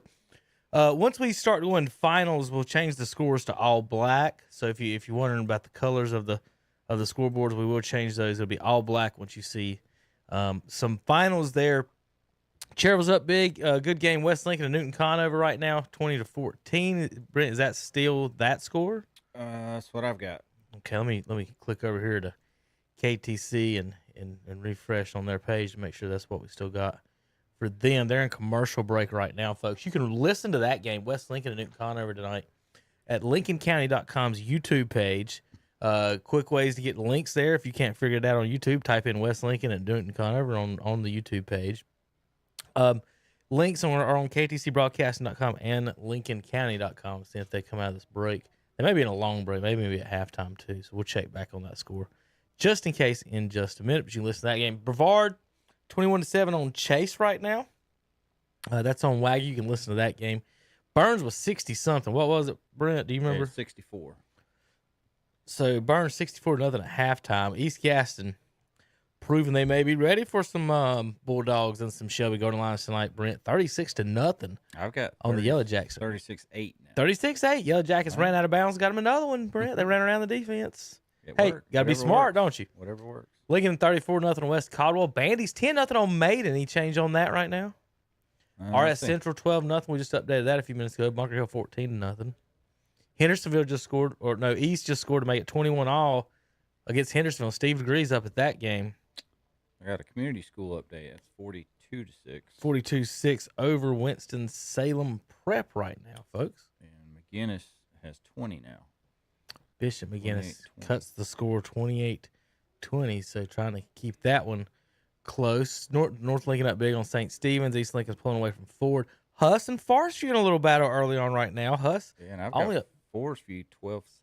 What in the world's going on over there? Huss beat South Point this year in overtime, and then South Point's played kind of strong against most people, so everybody's thinking Huss may be a favorite, and they're over struggling against what some think's the worst team in the conference. Yep. See, Bunker Hill, East Burke's got 6 now. East Burke on the board cuts the lead 14-6. Now, Forest View, I think Kramer's probably the worst team in the conference, but Forest View battling it out there with the Storm down 14-0. Last time we checked, West Iredale 12-7 against Statesville. All right, let's do some highlights, Brent. What you think about that? Yeah, I like it. Let's go through. We're gonna scroll through some highlights that we've seen so far in the games, and our highlights are on KTC Broadcasting at What's Up Shopper is our Twitter page. We put all our highlights on, and we run from there. And I'm going to start scrolling through there, so you folks watch at home will get to see exactly what we're talking about here on the Red Zone. We're ready for some halftime highlights. We're going to show a little bit of pregame and all kinds of other stuff. I want to welcome you again to the Red Zone channel. All right, let's see. Oh, that wasn't up on the thing. No wonder. I was like, y'all should be looking at what I'm looking at by now. But I got to make a quick change. Let's see if anything new on that West Lincoln. West Lincoln now up 26-14 on Newton Conover. So 26-14 on Newton Conover for West Lincoln right now. So let me get that changed on the scoreboard for you folks at home. So 26-14. West Lincoln was down early. Lincoln 10's got 42 now. Lincoln Tons 42. The Wolves 42-0. All right, let's do some highlights. I'm going to line it up like this so people can see at home. All right, so folks, and I'm going to change the Red Zone channel banner. Do a little editing. We'll be ready to go here in just a second, folks. Thanks for everybody watching the Red Zone channel. That is the wrong one that I put up there. Let's go with that one. See what happens. Yep, that's the right one. All right, folks. All right, we're going to start off up at Chase, where Brevard's up 21-7. Brevard's up 21-7. Do what? Sorry, we are live. Go ahead, Audrey.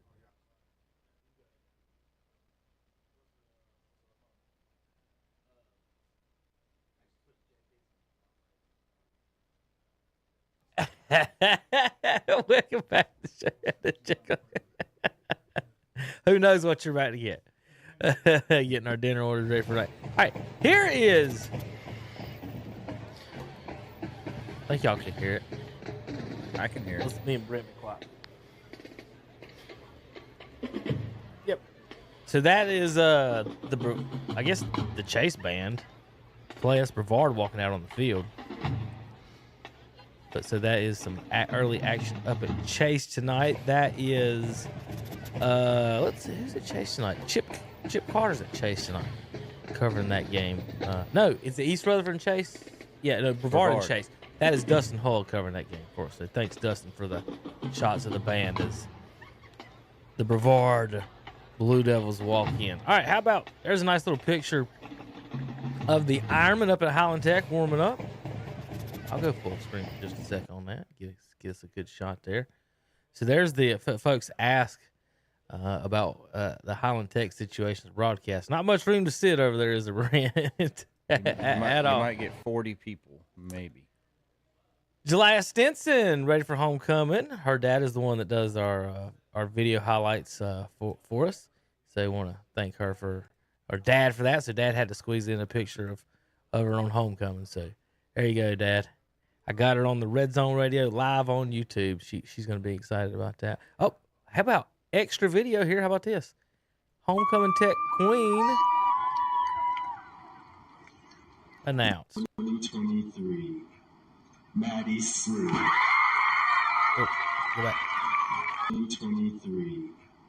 Maddie Sue. I couldn't understand what he said the last name, but her first name's definitely Maddie. So congratulations to Maddie on being the homecoming queen at Highland Tech for 2023. So there's some homecoming action, folks. So if you do got highlights of homecoming, the band, we like to play that. So we love this part. This is what makes the high school football game so much fun and the atmosphere. So any type of atmosphere videos, feel free to tag us in that as well, Brent and everybody else. So congratulations, Miss Maddie. There's Julia. All right. Now how about some East Rutherford and Hendersonville coin toss action? Chip Carter with that. He's at East Rutherford, so that's where Chip is. Good music. Hendersonville, Brent, with about 7 fans. Look at that side. I mean, there's 15 people up there. 7's a low estimate. How about here's the Cavaliers in your grill, in your home, in your living room. There's Coach Russ. We'll probably get flagged on YouTube right now for that right there. Let me get it off of that. Knowing the YouTube copyright gods. Ironman score on a quarterback keeper. This made it 7-0 in the first quarter. This is Cherville at Highland Tech. Cherville in the white tonight. Highland in the blue. So when you see those highlights, remember the Ironman in the white tonight. How about scooping a score for Chase? 7-0 Trojans. Pitch. Misses the pitch. Whoops! That's about as perfect time as you can get in it, Brent, besides just straight catching that pitch. One hop right into the, fastest guy on the defense maybe in his lap. Little free safety up. We'll let the Chase band play for a minute. All right, how about Newton Conover? Catch the end of that. Pick 6, Jalen Winnick. That was that 2-yard interception, pick 6. So Jock trying to do her best. Who's at West End? Tanner doing his best to try to keep up there. This is an early drag down sack from East Rutherford's Jordan Dixon. How about Newton Conover West Lincoln here? This is 8-0. Newton Conover with a 20-yard pass. I remember on the highlights. Band's jamming.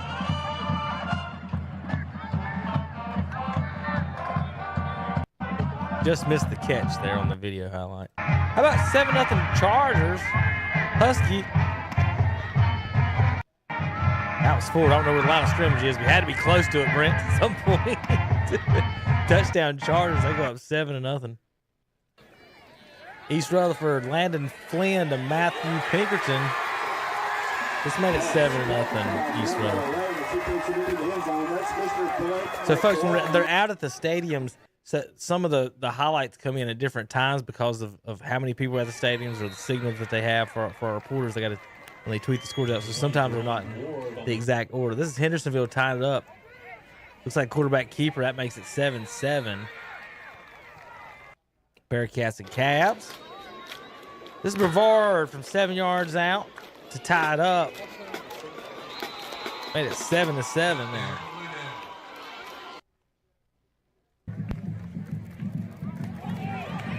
East Rutherford, this is Pinkerton with the stiff arm, 14-7. East Rutherford takes the lead on that play. Let's watch this, Brent.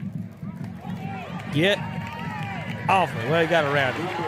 Thought it was a full stiff arm. It's kind of an easy stiff arm, put him on the ground to get him away from you type of thing. How about Newton Conover, 14-6 on this touchdown pass? Listen to the game. It's like West was having problems with the passing game tonight for Newton. Newton in the all black. I'm glad they got it all black. If they didn't, all that red would have been. I've been up there when it was red on red, Brent, did the game, and it was just could not tell who had the ball, who was what team. Ball handed off number 2. Rita says he's taking it into the end zone for the Bearcats. I'll let the announcer go ahead and take it. And touchdown Bearcats. Brent, I don't like the announcer announcing during the play. During the play, yeah. So, like, right here. I know he waited at, like, he's like 10 yards deep, but if you're the safety or backside corner, you can hear the announcer say, hand off. Oh, and if really? I'm doing something else, I can turn my head and go, right? Yeah. So I've always not been a fan of the old announcer doing it. And I tell you what would make me mad the worst was in Madden, playing on the video game. You playing a friend and you're sitting beside him, and the announcer goes, defense sitting in a cover 2 or whatever. And I'm just like, why would he call that out? That was a pet peeve of mine on the games. But yeah, I don't know about the announcers announcing during the play. Fake handoff going deep, got him. Brevard hooks with the touchdown. This made it 14-7. Brevard. Good pass play there, man. That was 74 yards, I think. Was it? Well, 70. Yeah, 74.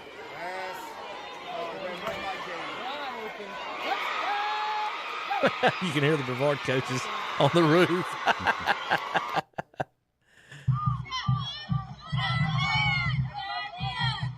This is Ironman for the 1 yard line again. So they've got a quarterback sneak and a fullback dive that made it 13-0 Ironman. Well, let me get where that one so we're all comfortable here. This is Bandy's going up 7-0 in Maiden. Handoff, 10 yards at 11-yard line. Boom, get off me, touchdown. Trojans, last we checked, was 10-0. How about Crest? Just going up 21-0. And the number, is that 5 or 6? I can't quite tell, but we got a guess on this.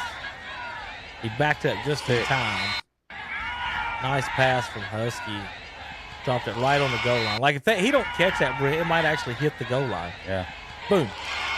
Beautiful pass, Husky. Newton Conover and West Lincoln. This is where it tied it up, 14-14 Rebels. Lennox again. He's got 2 touchdowns, 1 on offense, 1 on defense tonight. Yeah, that's Newton Conover throw it every play. West Lincoln run it every play. Here's a play from East Gaston, and they're, like I said, they're putting it up on the Yellow Jacks. This is their first touchdown, and they've got a bunch more after this. West Lincoln going up 20-14 on this nice little run from the Rebels.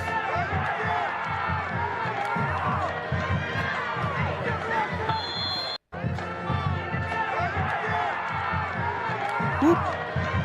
Defenders always go for the outside leg. Just a little quick tip here. You know, people talk about Barry Sanders and the Emmitt Smiths and the folks that would juke them. The key is to go full speed at the outside leg. If he goes inside, you'll take that juke move. Because if you get juked and he goes outside, what is he doing right here, Brent? He's walking in for 10. your man can't get there. Got to take it. So do you defenders out there, go at that outside leg. If you get juked to the inside, you've got help. He's not walking in the end zone. So there's my tip of the day. Hendersonville, quick snap and throw, tosses it up, jump ball, tipped and caught. Tipped it to himself. Hey. That might be the play of the night. Hold on a second. Go ahead, Brent.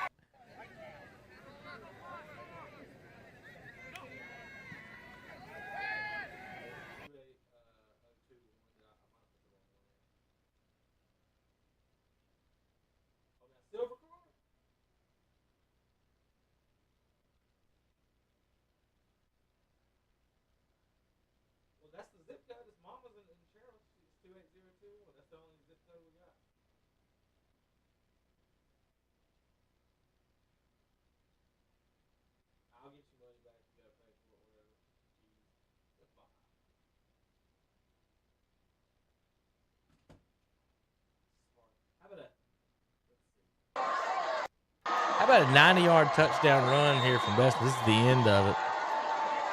Zach Mayu over at East Gaston tonight. Wow. 90 yards. This is East Gaston going up 36-0. Oh, he's open. Zach said he's open. I guess he didn't miss him, did he, Brent? No. There's the scoreboard at Highland Tech, making 21-0. Brent, you can kick the ball on the school there, can't you? They ain't got a net up. Not even that hard either. Brevard going up 21-7 on the Chase Trojans here. How about some more East? How about Yellow Jackets on the board here? Whoops.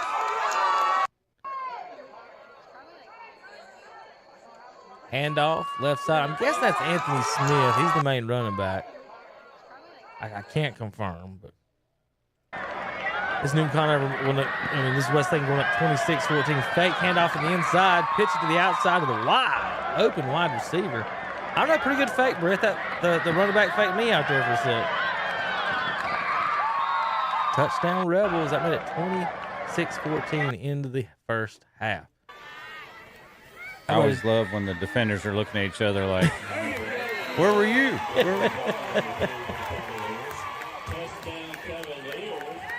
Is East Rutherford tying the game against Hendersonville 21-all. East Rutherford looking to go on a 3-game win streak if they can pull this one off. Highland Tech homecoming. Here's Coach Russ, halftime. What do you want to see from your boys in the second half? Coach, exciting first half there. Offensively, what do you want to see from your boys in the second half? We just got to protect the ball and really stay ahead of schedule. We're getting behind the sticks and letting the officials make some calls that are getting us off schedule. Just trying to find better reads in the passing game and continue to run the ball up front. And defensively, what would you like to see out of you boys here in the second half? We're going to find a way to stop the inside zone. We really got to focus on that first and then really find a way to double cover on zero. We take that away, we pretty much can contain their offense. Should be a very exciting second half. Coach, best of luck second half. Thank you, sir. Thanks, bud. Coach Philip Russ, East Rutherford halftime report there. You can follow those highlights live as they go across WhatsApp Shopper and on the Twitter page there. There's our most updated scores. Brent and I is going to do our best to pull up some more scores right now, call some folks, and get some things organized. We're just going to find a game to send you out to so you can listen to. How about we start with this West Lincoln Newton Conover game that's turned into a fantastic game out in Newton Conover. They're battling for second place in the conference in this game. Looks, takes a snap. He goes right up the gut, across the 30-yard line for a Turner Hauser Insurance. First down for the Rebels. They've run that play a few times, been pretty successful. Usually when they need 2 or 3 yards, just get right up behind the center, snap it. That wasn't a tush-push on that one. That was just a straight quarterback sneak right up the gut for what, 4 yards? 5 yards. 5 yards from the 28 to the 33. First and 10. One wide receiver, the normal set for West Lincoln. Handoff to Winnix coming around the left side. He tries to shuck a tackler. He does, but then help arrives.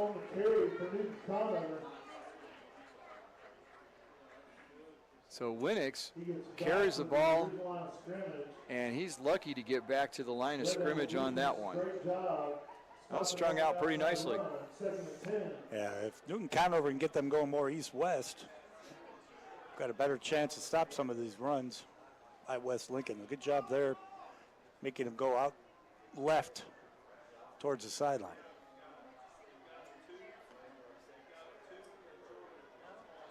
Play clock down to 5. 2 wide receivers for West Lincoln. They throw it to Winnick out in the flat on the right side. He makes the first tackler miss, slices through the next one, gets out to the 40-yard line. So a completion for Allen, and they'll get it out to the 40-yard line. Gain of 7 on that play. It brings up 3rd and 3. Yeah, just one of those quick little swing passes. Of course, anytime you can get Winnick out in open space, he can make people miss. Definitely. They closed up pretty well, but he made the first guy miss. Couldn't make the second guy. West Lincoln already running the clock down here. 5, 4, 3. They get the snap off in time. Handoff up the middle. Keegan Bostic filling in for Caden Smith. And it'll be another Turner Hauser Insurance first down for the Rebels. To the 44-yard line. I believe that was number 7, Bostic. First and 10. Yeah, Bostic a little bit of a shorter type runner, but and get behind those offensive linemen. Very elusive when he gets in between all those. He's done a great job tonight. Smith, as we said, has a rolled up ankle. He is in uniform. He can play if needed, but at this point it doesn't look like he's needed. No. Bostic, Winnick, Allen, they're doing a great job. Ponder coming in once in a while. And there's Bostic again, 8 yards right up the gut. Well, I mentioned that's their average, 8 yards. Just bringing Newton Conover tacklers with them. So they get to the plus side of the field on the 48. West Lincoln taking their time. Allen again, right up the middle. And now he's getting help from the lineman. The rugby scrum gets another 5 yards. They'll mark him down at the 36. So a gain of 12 on what basically is a quarterback sneak. I don't know if he's making that call at the line of scrimmage, but it looked like he turned around and told everybody, I'm going to go right up the gut on this one. Follow me and push. And the scrum got an extra 5 yards. 12 total. Another Turner Hauser Insurance first down for the Rebels. Ball at the 36 of the Red Devils. Again, they're running the play clock inside of 5 seconds on most plays. Up the middle, nothing much there. Bostic really never goes down. They just stop his forward progress. And what didn't look like much turns out to be 3 yards yet again. Yeah, I think they tried to run a little bit more of a sort of a trap on the inside there, but great job by Newton Conover. Again, we talked about anytime an offensive lineman pulls, if you're a defensive lineman, get in his back pocket, follow it, and usually takes you to the ball. Allen keeps it this time. Faked the handoff to Bostic, pulled it out. And this time Newton Conover is in there, and Allen is getting up slowly. Ball back at the 37-yard line, 3rd and 11. He might be just picking a lot of grass out of his face mask. Well, I mean, he does some special teams. He does defense, offense. Loss of 4 on that carry. So a sack goes to Devontae Johnson, defensive end for Newton Conover.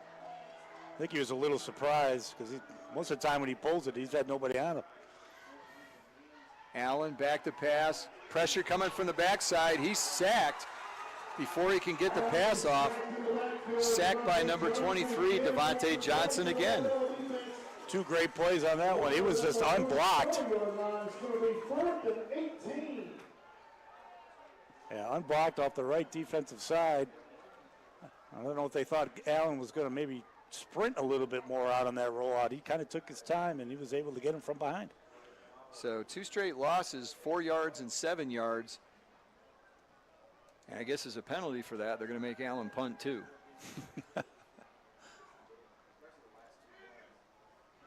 Pressure coming in. Allen gets the kick away. Fair catch called for, fielded at the 18-yard line. Malik Fleming makes the catch, so it's going to be 1st and 10 after that possession that used up over half of the third quarter, but nothing came out of it. So 6:14 was the time of possession on that drive. It'll be 1st and 10 Newton Conover, so they dodged the bullet. 2 straight sacks, a score there, and that much time run off the clock would have put Newton Conover in a big hole. But the way they can throw the ball, they can come back. Yeah, it was almost like positives for both teams. They ran a little bit of clock for West Lincoln. Problem is, as for Newton Conover, they didn't score.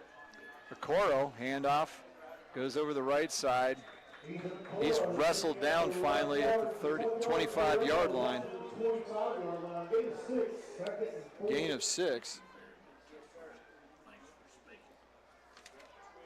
So Okoro with his 12th carry of the night, but only for 35 yards.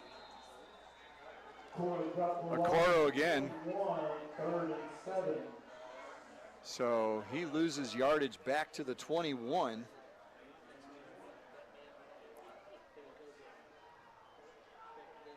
He had gained 6 on the first play, lost 4 of it there. Yeah, great read by Hamby there for West Lincoln. Get up there and make that tackle. Okoro's the only one in the backfield along with the quarterback Adair. 4 wide receivers. Adair back, rolls left, throws towards the sideline. It's way too high. Over the head of his receiver, Bush Ivanko. And that's going to be 4th and 7. Well, like I say, there's a flag down. I don't know if that was a late hit by Ben Sane there on the quarterback Adair. We'll have to wait and see what the call is. Personal foul, roughing the passer. So what would have been 4th and 7 is now going to be an automatic first down.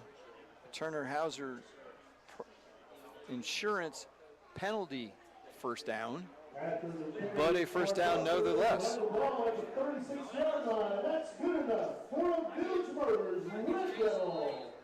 So West Lincoln picks up their 4th penalty of the night. Big one. That's back again, heading for the corner in the end zone. And I can't see whether he went in or not.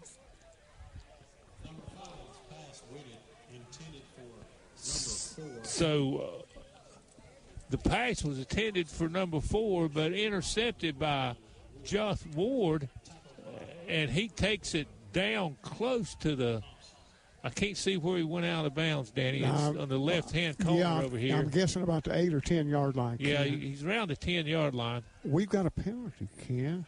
It's a penalty maybe after the play. Let's see what it is. The penalty was assessed against the Ironman. I'm looking for a signal. I don't see one. That looked like a 10-yard walk-off, Ken, after the So that's another Heath Jackson Plumbing penalty flag that flew. But I'm trying to see, the Ironman will take over on offense. Folks, I will tell you again. It was a penalty after the interception was made by Ward. And so they will take over. And looks like it's on the... maybe 20. It's around the 20-yard line, I think, Danny. And Ward gives to Bowers, who got some running room, cuts back, and boy, is hit hard and brought down after a good gain on the play. Yeah, he's up and okay, folks, but he got hit hard. That's looked like a gain of 8, Danny. It'll be 2nd and 2 for the Ironman. Weston Bowers with 28 yards on 5 carries tonight. He a sophomore is Bowers. Ward under center. Brings Ironman to the line. Takes the snap. In hands in the middle to Bowers again, and he's got the first down and more, Danny. He does. That's a Medical Center Pharmacy first down. And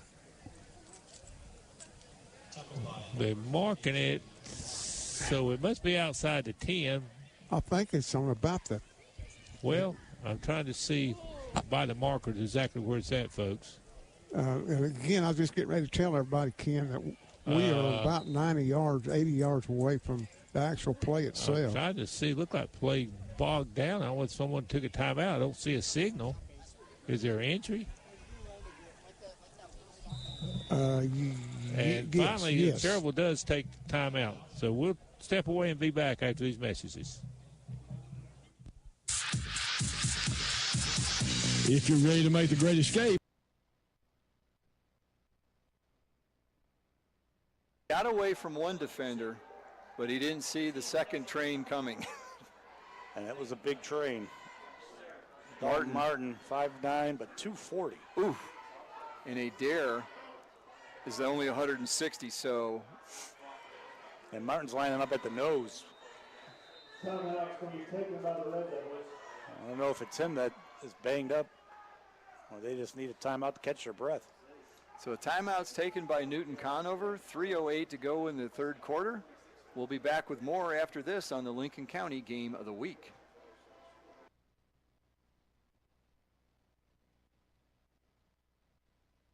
To answer the call to be our future leaders. That's why the Public Service Academy at Cherryville High School and John Chavis Middle School is so important.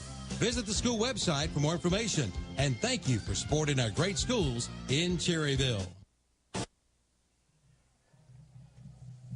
Welcome back, folks. Danny Acre, Ken Link. Is 28-0 here in the third quarter. The Ironmen in the lead with 6:49 left. A couple of players got the air knocked out of them, the breath knocked out of them, and had to call a timeout, but nobody's really injured. But even though it's a nice night, still you're playing at the pace they're playing at, they get all heated up, you know. It's 1st and 10 deep in the Rams territory. The Ironmen have it on offense. It looked like it's between the 10 and 15-yard line. Here's a Moss on the carry. He breaks one tackle, cuts back, is still going, fighting for yardage. Gets taken out of bounds finally. He is near the goal line, Ken. Yeah. A good gain on the play. And I believe he's got another first down. Let's see. If he is, it'll be 1st and goal. And it is first and goal. It is. I think it's right around the 5 or maybe it could be the 4-yard line. Again, it's on the far side of the field, folks, where we're about 90 yards away from that. So. Well, I've got the binoculars, but still it's a little tough to see the down markers and the yardage. So Ryman threatening again here. It looks like it's about 1 yard, maybe on the 1 yard line. Okay. Ken? Well, it's like I say, it's inside the 5. Ward takes the snap.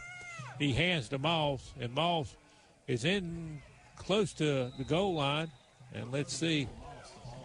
He picks up about 4 yards, Ken. That ball must have been spotted on about the 6 or 7 yard line. He's close. But it'll be 2nd and goal. Shamir Moss with 7 carries, 34 yards. 5:50 left in the third quarter here. This is the Ironmen's first possession of the second half. Got a wide receiver to the left and one to the right. So Josh Ward under center. Takes it, gives it to Bowers, and he's close to the goal line, but he is stopped. He'll be short, about a 3-yard gain. Didn't get in.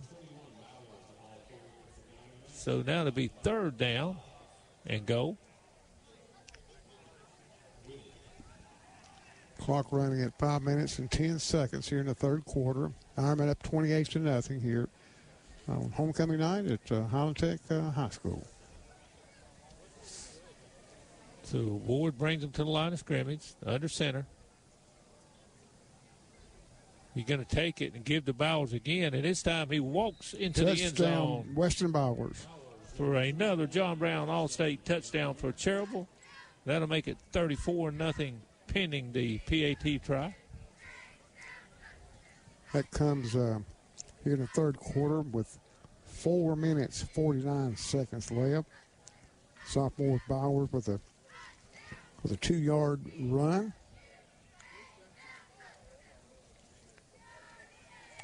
And lining up for the PAT. Gomez kicking.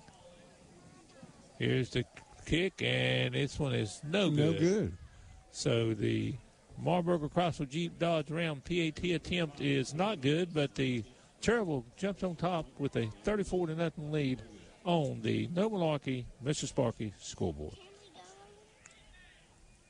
If you grew up playing with Hot Wheels, you can still play with the Stop the Gaston Pickers. They have one of the largest selection of Hot Wheels in the entire area. 2 big vendors stocked full of Hot Wheels cars and trucks. Check The defensive tackle. Noah Hendricks. Pretty much the one making a lot of the tackles up front. Got him down for 5 solo tackles, 3 assisted tackles. We're down to 40 seconds. Handoff up the middle. Bostic. Again, that West Lincoln line is just taking control. They are blowing them open. Bostic gets it all the way out to midfield, and yet another Turner Hauser Insurance first down. And we've got a player down. I think that's Newton the safety for Newton Conover. I think it's been number 3, Fleming. He came in hard there, got a little low, and he might have taken a shot to the head. Because I think, because Bostic did kind of flip a bit, so maybe when he came in and hit him low. He's here, so it's a different. Well, whoever it was, they came in and gave him a pretty good shot. Problem is, it was low, and Bostic got the best of it. That's Aiden Lucott, their backup quarterback, and he's a little wobbly. He needs to come out. He did get it in the head, I'm afraid. So Bostic with a good run there. Another Turner Hauser Insurance first down. Yeah, he's being helped to the sideline. He's needing help. So the ball is dead at midfield. 31 seconds to go in the quarter. Yet another first down for West Lincoln, doing what they do. It seems like Newton Conover just gets a stop sort of here and there, but then one of those big 8-yard runs just keeps the chains moving and the clock rolling. And I'm not sure if West Lincoln's going to run a play here because they started the clock. It had 40 seconds on the play clock, but only 31 on the game clock. There's a 9-second difference, and West Lincoln is going to stand around. This isn't Bandy's in Lincolnton where they're going to run a trick play right at the end of the 5 seconds. That still was the craziest thing I've ever seen. So that's the end of the third quarter. West Lincoln continues to lead 26-14. We'll be back with the fourth and final quarter. You're listening to the Lincoln County Game of the Week.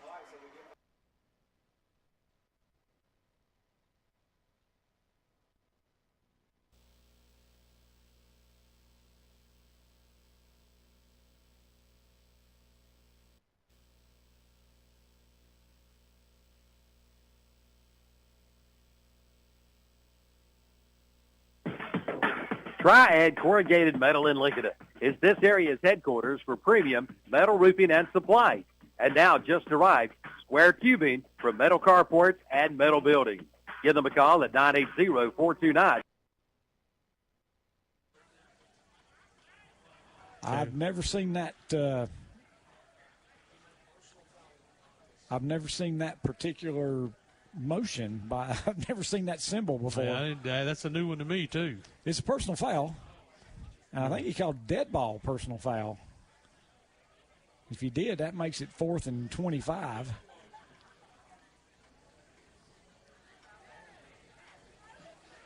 Yeah, still not sure. Like I said, no, it was a personal foul. No, he didn't call dead.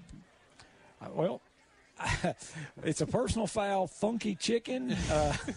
Pulled his Superman shirt back. I don't know. That's a new one. It was either a Cam Newton Superman open my Superman shirt or the funky chicken waiting on the chicken dance to start. I'm sorry, man. I'm just like, what is that? Yeah, that's a new one. That's a new one. The guys over in the booth next to us, one of them said, "I've never seen that before." Don't do it. It's bad. Yeah, whatever it is, you don't want to do it. They're going to try to give that to the inside. Nothing there. So on 3rd and 26, they run it up the gut and lose a yards for 4th and 27. But they have run the clock down to 7:45 to go in the ball game. So they got the ball back with 4 minutes to go in the third quarter, and they've held it for 8.5 minutes. But, unfortunately, no points. That's right. That's the biggie. Crest has got Thompson back. Yeah, Thompson deep, the freshman. And they say, we'll punt it to you. And tell you what, he did a good job. That ball took a strange hop and hit him in the shins, and he jumped on it. So the Crest offense will take over there. And that's a 24-yard punt with no return. So, sports fans, Crest is now having their 6th possession of the game with 7:17 left. Wow. On the No Malarkey, Mr. Sparky scoreboard. It's like some changes maybe at the receiver spot for Crest. Yeah, 17. Thompson's in there. I believe Michael Edwards still may be out there. Tajay Borders, I think, is one of them out there. And that's going to be Waddell keeping it this time. He's going to run, pick up about 8 or 9.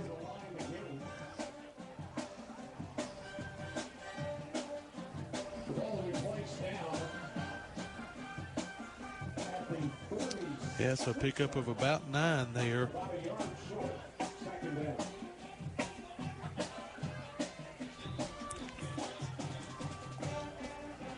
Chargers completely in control, 36-0. Waddell take the snap, looking to throw. Going to throw a short pass over to the left side. The pass is complete. Well, we got a, let's see. We have a flag on the play.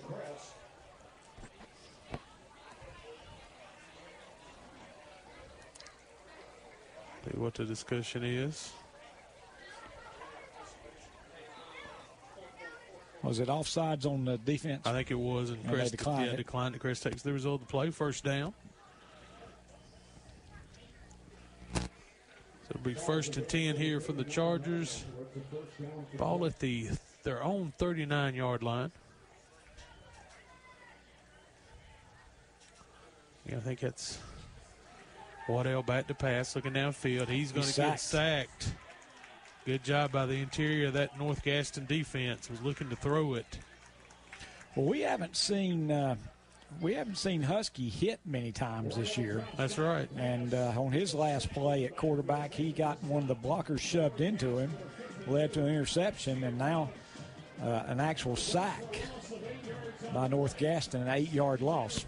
So that'll make it 2nd and 18 for Crest. 2 receivers left, 2 to the right. Waddell at quarterback, Aiden Carson in the backfield with him.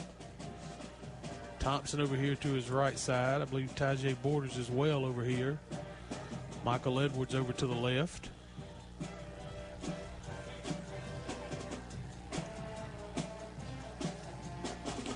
Waddell takes the snap, looking to throw. Going to toss it over. Nothing doing there. Well, that triple option, the Crest triple option, does not look quite as good with the reserves in there, and they're going to actually lose about 3 yards on that play, and that's going to bring up 3rd down and 21, I believe. Yep, 3rd and 21 for the Chargers.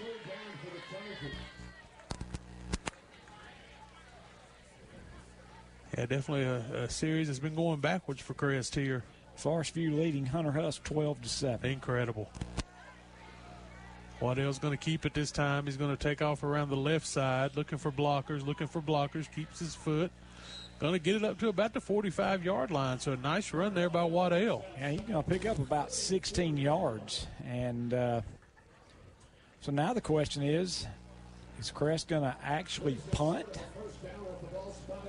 Let's see. Or they're going to go for it on 4th and 6. It's like they're leaving the offense out there. We're down to 4:40 left in the ball game. And they do leave the offense out. So Waddell takes the snap, looking to get it out quickly. And he does. Let's see. And it is a catch. The official from center field is coming in saying, no, it hit the ground.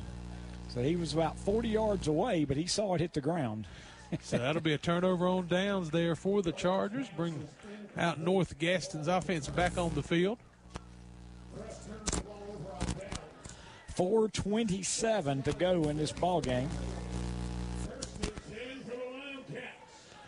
So Crest held the ball for 2 minutes and 50 seconds that time, which is their longest possession of the game. And turn it over on downs. So with 4:27 left in this ball game, North Gaston is trying to score. It's 36-0. So Ewing in the shotgun, dropping back to pass. Throws it out there. Ball's tipped, knocked away. That was a really nice job by number 4, Journey Lattimore, to jump in between two Chargers and kind of knock it away. Yeah, it was number 6 and number 4. So that's Pluto Surratt. Surely it wasn't 6. It must be 5. It had to be 5, yeah. Tank Ruff. Second down and 10 for the Wildcats. And here's something you hadn't seen very often. The clock has stopped with North Gaston on offense. You're exactly right. They're on the Crest side of the 50. They're on the 43-yard line, second down and 10. And they're back in somewhat of a spread formation. Yeah, a receiver to the left, a receiver to the right. Shotgun. This time the quarterback's going to keep it himself, run with it. Pick up with a couple. Quarterback power for 2 yards. Isaiah Ewing takes the ball out to the 41-yard line. He's going to bring up 3rd and 8. So they'll have it at the 41-yard line of the Chargers. And you talk about being deliberate. The quarterback basically, he's gotten his exercise tonight because he's running over it to the numbers every play to get the call from the coach. Absolutely. So he'll head back out there with the offensive call. They'll head back to the line of scrimmage. They'll send that receiver over to the right side. This time they're going to bring 3 receivers over to the left. Single back in the backfield. Ewing back to pass. Looking. There comes some pressure from Crest. Ewing trying to get away. Goes around the right side. He may be close to a first down. They're going to say he stepped out of bounds. Okay, so he's going to be about 5 yards, 4 yards short of that first down. 5 yards, so it's going to be 4th and 5. Nope, now they're saying 4, 4th and 4. He stepped out of bounds, so that should have stopped the clock. It did. 3:07 to go in this ball game. 4th and 4 for North Gaston. Ewing back over, gets the play call. And runs back across the field. Yeah, he needs to get yardage credit just from going back and forth. And let's see, he'll send 3 receivers again to the left side, a single receiver to the right, have a single back in the backfield with him. Sends his back to his right side now. Drops back to pass, looking. There comes some pressure by Crest in the middle. Ball tipped away. Kind of shot-putted that forward, and it was knocked away, so that'll be turnover on downs, and the Chargers will take over with 3 minutes left in this ball game. So Chris brings the offense back out on the field. Try to finish up this game here tonight. 36-0 they lead. No Malarkey, Mr. Sparky scoreboard.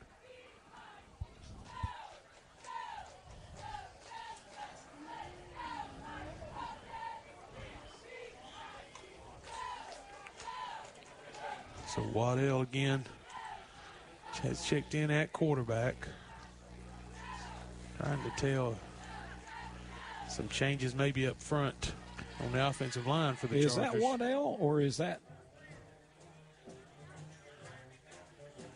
Melton? Couldn't tell. 19, that is. Yeah, that is Brock Melton. And there's the handoff to the Crest back, trying to tell who that was.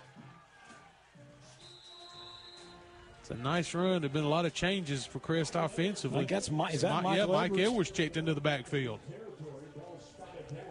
So it's under the first down. CSI mechanical first down for the Chargers. So Michael Edwards moves in at running back from the wide receiver spot. Brock Melton now at quarterback for Crest. We got a flag. They're going to call one of the Crest offensive linemen for a false start. So back them up 5. That is the first penalty on the Chargers in the second half. And we said, Coach, that was a big issue in the first half. So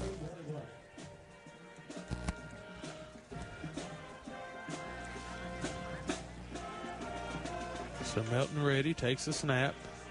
He's going to give it to Michael Edwards again. And he's going to pick up about 2. We're down to 2:15, clock running left here in this ball game. Chargers lead 36-0.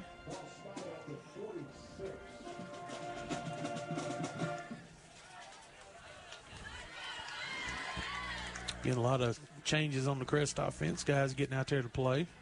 Melton back to throws over to his left side.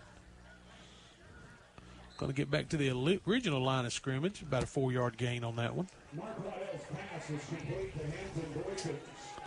So that was Boykins on the reception. That is Melton, right? Number 19. They're still calling him.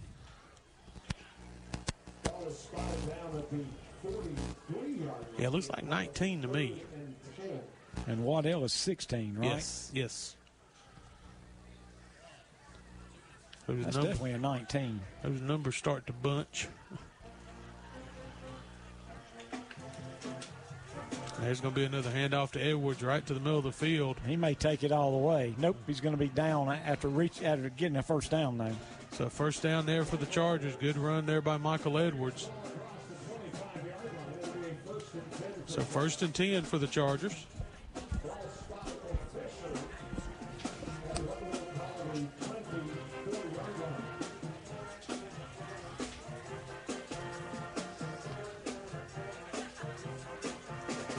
Take the snap, going to give it to Edwards again. Edwards around the right side, looking for room. Going to be tackled at about the 19. And we're down to 30 seconds left in this ball game. And the question is, will Crest want to run another play? And I believe Coach Soseby is out in the middle of the field, and he's saying we're going to take this 36-0 victory and head back to Cleveland County.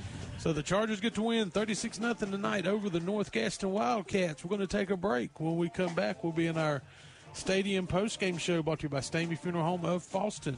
A WestEndSales.com broadcast of high school football right here on WOHS. You might see me at a local sporting event, the Cleveland County Fair. We might cross paths at the grocery store or at the next benefit. I'm your local Farm Bureau insurance agent, your local professional when it comes to protecting what you love and depend on most. I'm Bert Costner. Call me at 704-482-2436 for a quick auto, home, or life insurance quote. And to learn more about how Farm Bureau insurance can save you time and money, be sure to ask for me, Bert Costner, 704-482-2436. Call Bert Costner, your local Farm Bureau insurance agent, today. How would you like a new heating and air conditioning system for just $85 a month? Of course you would. And you can have it today by calling Bill Shuford Heating and Air in Shelby. Get a new American Standard heated and air conditioning system for as low as $85 per month for qualified buyers on qualified systems. American Standard is rated #1 in reliability. And they service all brands. Bill Shuford Heating and Air, 213 Campbell Street in Shelby. Online at BillShufordHVAC.com. Call 704-484. New quarterback having to take over tonight, Zach Frazier, due to what happened to Turner McSwain 1 week ago. Double receivers to the near side, one back in the backfield with the QB. Give him some blocking. Zach looking. Is he going to try to run? Got very little real estate to work with, and he will lose some yardage this time. You know, Brevard did a pretty good job there just stringing him out. They had a number of players over there just not let him get past his comfort zone there, turn up field there, able to bring Zach down. It looks like he lost about 3 yards on that run play. Yep, you hate to see that, but you've got to come out now with a big play on 2nd down and 12. Yeah, Brevard doing a good thing, keeping everybody in front. I think they got a quarterback spy on Zach Frazier now. Just changed some things up defensively after that third quarter. They just didn't know what to do when Chase started responding down the field. Now it looks like Brevard made a few adjustments. Let's see how this game plays out. Let's see if Chase can get a big play. Frazier from the shotgun. A lot of movement on the offensive line, men getting in different positions. Quarterback looking for that break. And Zach is running hard. Gets a little bit of yardage back. Looks like he'll be down just shy of the 18-yard line. Yeah, this is a crucial third down call here. So it's 3rd and 8 yards to go. Really 3 minutes and 9 seconds left. Probably 2 down territory for Chase because they've got to get a first down and move the chain. This is going to be a big play, and I see that number 21, Caleb Shires, the senior, is in the running back position. This could be for blocking more than anything else, though. Frazier gets the snap, looking to that corner, trying to get behind Shires. Finds a hole. He's to the 30. He's down at the 33-yard line, and the big news, he's got the first down. He's down the field there. He's took a lot of big hits, and not Bavard has hit him a lot because he's had to do a lot of running there for Chase. So he's still hanging strong there in the game there. He looks like he's in some pain to me, yeah, JB. He's been hit several times, and several times hard. But he picked up the first down when Chase needed, and that's what matters right here. He's had to come off the field, and I don't know if he took a hit to the hand, a hit to the gut. He's favoring something in his midsection. But they're going to run a wildcat right now to give him a break. Let's hope he can get right back in the game. He's done a nice job under the circumstances. Well, the good thing about Jahari Mosley is that he's been in the wildcat a lot there, so he's dangerous back there, too. I don't know if he's as dangerous as thrower, but he's definitely... Oh, there is a loose football, JB.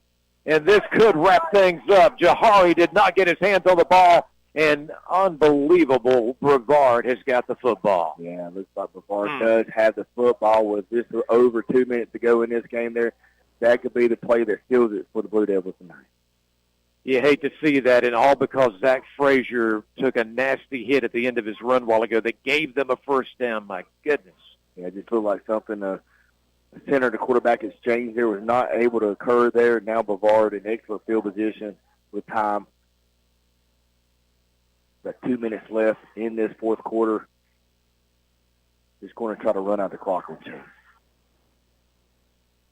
Chip Carter was letting us know that it was really a sloppy first half over in that East Rutherford game tonight. They're trying to survive Hendersonville over there across the county tonight. 1st and 10, Brevard, the 7-point lead back on offense, and of course, back to Braylon Thompson, and he busts away from an initial tackle at the line of scrimmage to get to the 25. He's done a good job tonight. That's a special player that Brevard has. Only a sophomore, as we mentioned, man. He's got 2 more years in this program. He's really going to be good in the next couple years. I think we've got a timeout burned by Chase. They don't have much of a choice at this time. It'll be 2nd and 3rd with 1:58 to go coming out of the timeout on our Friendship Family Dealerships game of the week right here between Chase and Brevard. So if Brevard can run this clock out, get another first down, they again would stay unbeaten in the conference, and they would drop Chase to 1-2 in conference play. And remember, folks, the regular season is catching up with us. There's going to only be 3 weeks left after tonight. Then we'll have the playoffs coming up there. Hopefully Chase and East Rutherford can make the playoffs in Rutherford County football there. Both have a chance. Both right there playing really good football. And Brevard, as you mentioned there, would make the playoffs as well if they were able to run the clock out on Chase. But still Chase can make a stop and tie this game up. Again, we're asking a lot of this defense right now. They need a big stop. It's 2nd down and 3 for Brevard, and sophomore quarterback Ken Kessinger in the shotgun. And a hand in Matthews, who's not had a lot of carries tonight, will give them what they need, taking it to the 20 for a Mipapolito first down. And there's really what you get there, JB, is a fresh set of legs from your second leading receiver on the team, Corey Matthews, who we've not talked about a lot tonight. Yeah, probably a good hands guy, if I imagine. They're just trying to keep 2 hands on the football, keep Chase from knocking it out there, just trying to run out the clock on the Trojans, and that's probably why you see him brought in the game at this time. Kevin Hastings back in studio control, KTC Broadcasting, providing a lot of scores to us, and we will definitely get to those in our postgame show. Tonight's postgame show presented by Full Throttle Power Sports over in Laurel, Gaston County, right outside Gastonia, North Carolina. You'll see their shop right off of Interstate 85. Be worth your while to take the exit if you're into getting a hot rod on the road, my friends. Full Throttle will take care of you. But Brevard will take a time out here. They will. That'll also give me a chance to talk about another one of our sponsors, and, of course, the fine folks at Fountain Electric who provide you with the positive character player every week. Remember, if the power happens to go out at your home, you can give them a call. Fountain Electric and Services. The number is 828-287-4343 to book your home generator installation. Have you thought about a generator? They say this could be one of those winners when old man winter takes a bite out of it. Took it to the house to the young man. No penalties. Danny, I think it might be about a, 70-yard TD interception. 70-yard TD interception by the Ironman Andron Patterson, unless, wait a minute. Well, they haven't put the score up yet, but they did signal a touchdown when he went across. So I don't know what they're going to call. Well, we got 2 footballs out there, so I don't know what that means. I never saw that before. We got 2 footballs on the field. They have. Well, I mean, they haven't put the score up, but they got lining up to try the PAT, it looks like. I mean, he definitely took it across the goal when they signaled touchdown, so now they're backing. They're putting the ball down on the are they going to 7-yard line. I've yet to see. Oh, okay. Evidently, with penalty after the touchdown, here's a PAT. It's going to be kicked from the 15-yard line as a penalty. Again, the Rams are offside, but the kick is up, and it is good. No good. Wide left. So the score is 46-0 in favor of the Cherryville Ironmen on the No Milwaukee and Mr. Parker scoreboard. We'll be back after these messages. We see Turner McSwain. If there's some miracle and Chase got in the playoffs, and, I don't even know if circumstances will work out for that, but if it is going with Zach Frazier, did you see something in that third quarter that says there's something to build on where this team can stay alive and in the fight between now and the end of the season, if that's postseason play or 1 or 2 games or whatever? Yeah, I mean, I really do, because you got to remember, this is Zach Frazier's first game. He had a half, and then he came out the other half. It's totally a different Chase team. They used him running the ball. He was able to put the ball in spots where his receivers are able to go up and make plays, and he's done a good job tonight for Chase. He should be very proud of how he played, and so is the Chase coaching staff. I think so. Back to Matthews, up the middle run. Chase trying to rip the ball out of his hands. He's down at the 24-yard line, and that should be, as they take it, the very last time out for Chase with 1:12 to go. Here's the news for Brevard, though. It is 3rd and 14. Yeah, 3rd and 14 there. I think that was Chase's last time out there. Let's see if they decide to just run the ball again and turn the ball over on downs. I don't think they even have to do much here. I don't know if Chase even got a chance to get the ball back. Yeah. Well, we'll move into the full throttle post-game show. Just a quick review. We'll be naming a offensive and defensive player of the night for Chase, also an overall player. And we'll also remind you where we'll be with our broadcast 1 week from tonight, as we'll have our second game in the month of October. And remember, these 4 Fridays in October are going to be the wrap-up of the regular season. Seems like this season has flown by. Well, if you've not been to a game lately here to this season, you'll have, as far as the regular season goes, you'll have 3 more weeks. And, of course, we invite you to support Thomas Jefferson, RS Central, East Rutherford, and Chase. Here we go, out of the timeout. 3rd down and 13. Could possibly Ben Kessinger in this offense go to the air? We'll find out. Got a man in motion. A fake to the running back. Watch Kessinger wanting to run the ball, perhaps. He breaks away from a tackle, and then he slides down at the 26-yard line. But guess what? Chase cannot stop the clock. Yeah, he did a smart thing. He got down and stayed in bounds, and that was a smart play by Kessinger there, because he was really close to the sidelines there. Decided to take, if he could not get the first down, slide down, let the clock keep moving. I'm sure his coaches have told him that. And by the way, we've had a night of some fairly steady light rain here. You can see that the bleachers are pretty well covered in rain now. It's never poured. It's very, very, very dry. We needed a little bit of rain. So it's nice to see that grass get a little bit of water. And some fall temperatures, a big change coming our way tomorrow. And for both Saturday and Sunday, it's supposed to be sunny, but we're talking about highs for the most part in the 60s in Rutherford County. Overnight lows are expected to fall to the 40s. Well, now Brevard will take a timeout. We're down to just 21.4 seconds to go. It'll be fourth down for Brevard when we come back with our coverage of the game of the week on Downtown Radio. BAM is the sound of our Chase High Trojans pounding the lines. It's also the call letters of brick and mortar marketing. Based in Rutherford County, BAM LLC is here to serve local retailers, even schools and churches, with on-site event support. With spin-to-win wheels, popcorn machines, our 8-foot inflatables Handy Randy and barbecue, as well as MC and Facebook Live video support, BAM LLC can help make your event memorable. And be sure to watch for BAM. Fourth quarter. Okay. Oh, man, we're good. We are so professionals.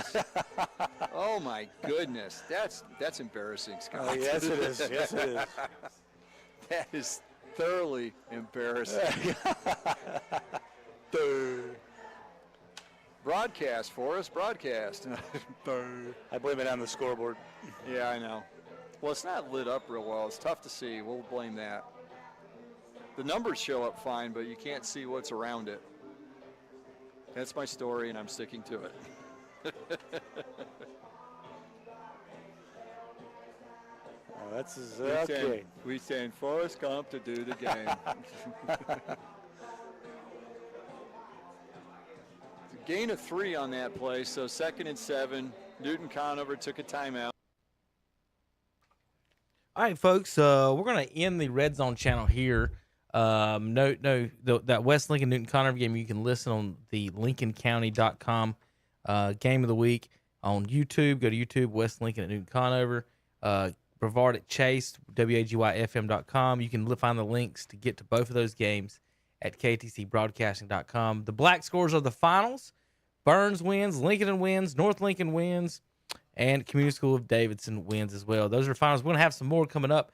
The post-game show will start at 10 o'clock. 10 o'clock online. The radio will join us up when Robbie says he's done. No, put it on another. Is there another game on? Hold on 1 second. Play commercials. All right, well, we'll be back in a minute, folks, on KTC Broadcasting. I'm signing off right here, folks. I'm signing off right here. We'll be back in just a few minutes, KTC Broadcasting.